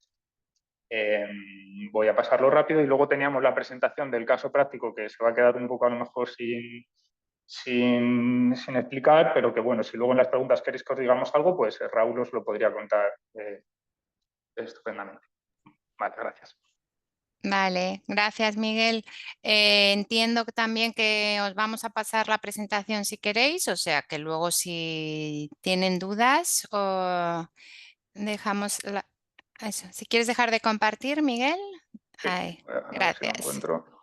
Vale, pues veis que hemos hecho como un repaso desde como lo más global a cositas ya concretas, ¿no? Y impactantes las imágenes que nos habéis puesto Raúl y Miguel de lo que puede evolucionar un espacio a nivel de eficiencia energética y todos los aspectos que conlleva. En la primera parte contábamos también esas pinceladas de prácticas sostenibles desde el punto de vista del consumo de alimentación. Sony 57, abrimos micro. ¿Queréis compartir? Os ponía también por el chat alguna reflexión, aportación, dudas concretas que queréis volcarnos ahora. Es el momento.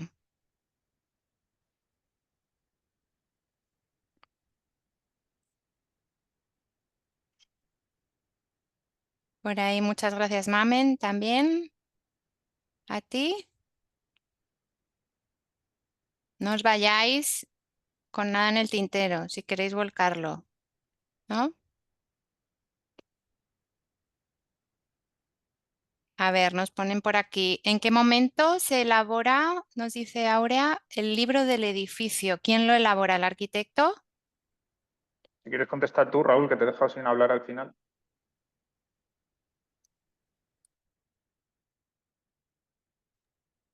Lo que no se refiere al libro del edificio que se suele hacer al final de una obra, ya contesto un poco por ahí, al final de una obra nueva, en el que se explica cómo funciona el edificio, etcétera, o si se refiere al libro del edificio existente, que es casi al revés. Para para un edificio para rehabilitar, ese documento se produce antes, como para marcar un poco el camino de de lo que va a ocurrir después. O sea, en función de sea uno u otro, sería diferente. El ¿Lo existente, pues, elabora el arquitecto en uno o en otro no? eso es. También podría desarrollar un arquitecto técnico, si no recuerdo mal, pero sí, una figura técnica. En ambos casos, sí. Ujú. Vale, vuelcan por aquí también, Ana, en edificios como el de nuestra residencia que tiene más de 50 años, es muy complicado hacer frente a todos estos cambios. Económicamente sería inviable. Hemos Bueno, es lo visto, que hablábamos, son intervenciones que son costosas, eso es verdad, pero que tienen mucho potencial de reducción. Entonces, lo que se suele hacer es planificar, por eso el libro del edificio existente es importante también, por lo que te hace es una especie de plan director de actuaciones organizadas y priorizadas y que tienen sentido también constructivo para poderlas ir acometiendo poco a poco si es que no se cuenta con una ayuda pública que te quita gran parte del coste o con una financiación o con capacidad económica, ¿no? Pero siempre se puede hacer algo y a veces las intervenciones parciales van contribuyendo poco a poco y son más abordables económicamente. y tampoco os olvidéis que lo que es el proyecto que ha dado tiempo a presentar, porque el otro tenía otro tinte, es un proyecto, es el más ambicioso que digamos puede haber, es eliminar la fachada completa y hacer una fachada nueva. Pero hay puntos intermedios que, bueno, si podéis ver luego la presentación del segundo proyecto que tiene que ver más con una reforma interior de un espacio concreto. eh, bueno, se pueden abordar porcentajes diferentes de esa complejidad. No siempre tiene que ser todo al nivel que os hemos enseñado. vale, comentan también, tenemos el mismo problema en los edificios de 1975. la O sea, complejidad. es muy importante que hagan una labor de investigación porque probablemente tengan ayudas a su disposición para cometer determinadas mejoras energéticas. Es verdad que las más visibles son las que van destinadas a viviendas, pero entendemos que también en este tipo de edificios pueden contar con líneas de ayudas. Habría que hacer una labor un poco de rastreo y de investigación. Vale. Necesidad de, como decía al principio, ¿no? Echarle el tiempo para ver, a veces sí conlleva un incremento económico, pero hay que mirarlo. Están poniendo aquí, os estoy dejando, Miguel y Raúl, el enlace a vuestra página web de Revive, que piden el contacto, algunas personas también. En la presentación os pasaremos también los contactos nuestros por si tenéis cualquier consulta, duda concreta. Estamos a vuestra disposición también y os he pasado el enlace de Tangente de nuestro proyecto Bloques en Transición con los que colaboramos con Revive. En Castilla-La Mancha no. Vale. No queremos excedernos del tiempo, que estáis ya, de hecho, dejando la reunión algunas personas. Cerramos aquí, esperamos que os haya sido de interés, que os haya servido para por lo menos activar ese chip de todo se puede hacer, o sea, se están haciendo muchas cosas y se está avanzando y que a partir de ahí decidáis en vuestras entidades, en vuestras residencias, si queréis poner en marcha alguna de estas prácticas y obviamente estamos a disposición y se está trabajando mucho en esto, ¿vale? Franklin, ¿nos parece? Cerramos aquí. ¿Queréis comentar algo? Que nos vemos. Ahí. No, no, bueno, nada, muchísimas gracias a todos los que se conectaron. Bueno, ya se han desconectado varios y bueno, gracias a ustedes, chicos, por compartir sus conocimientos. Fenomenal. Pues muy bien. Buen día para todas. Buena Igualmente, un mañana. placer. Vale, Chao. gracias. Un saludo. Hasta Chao. luego. Gracias a todas. Saludos, chao.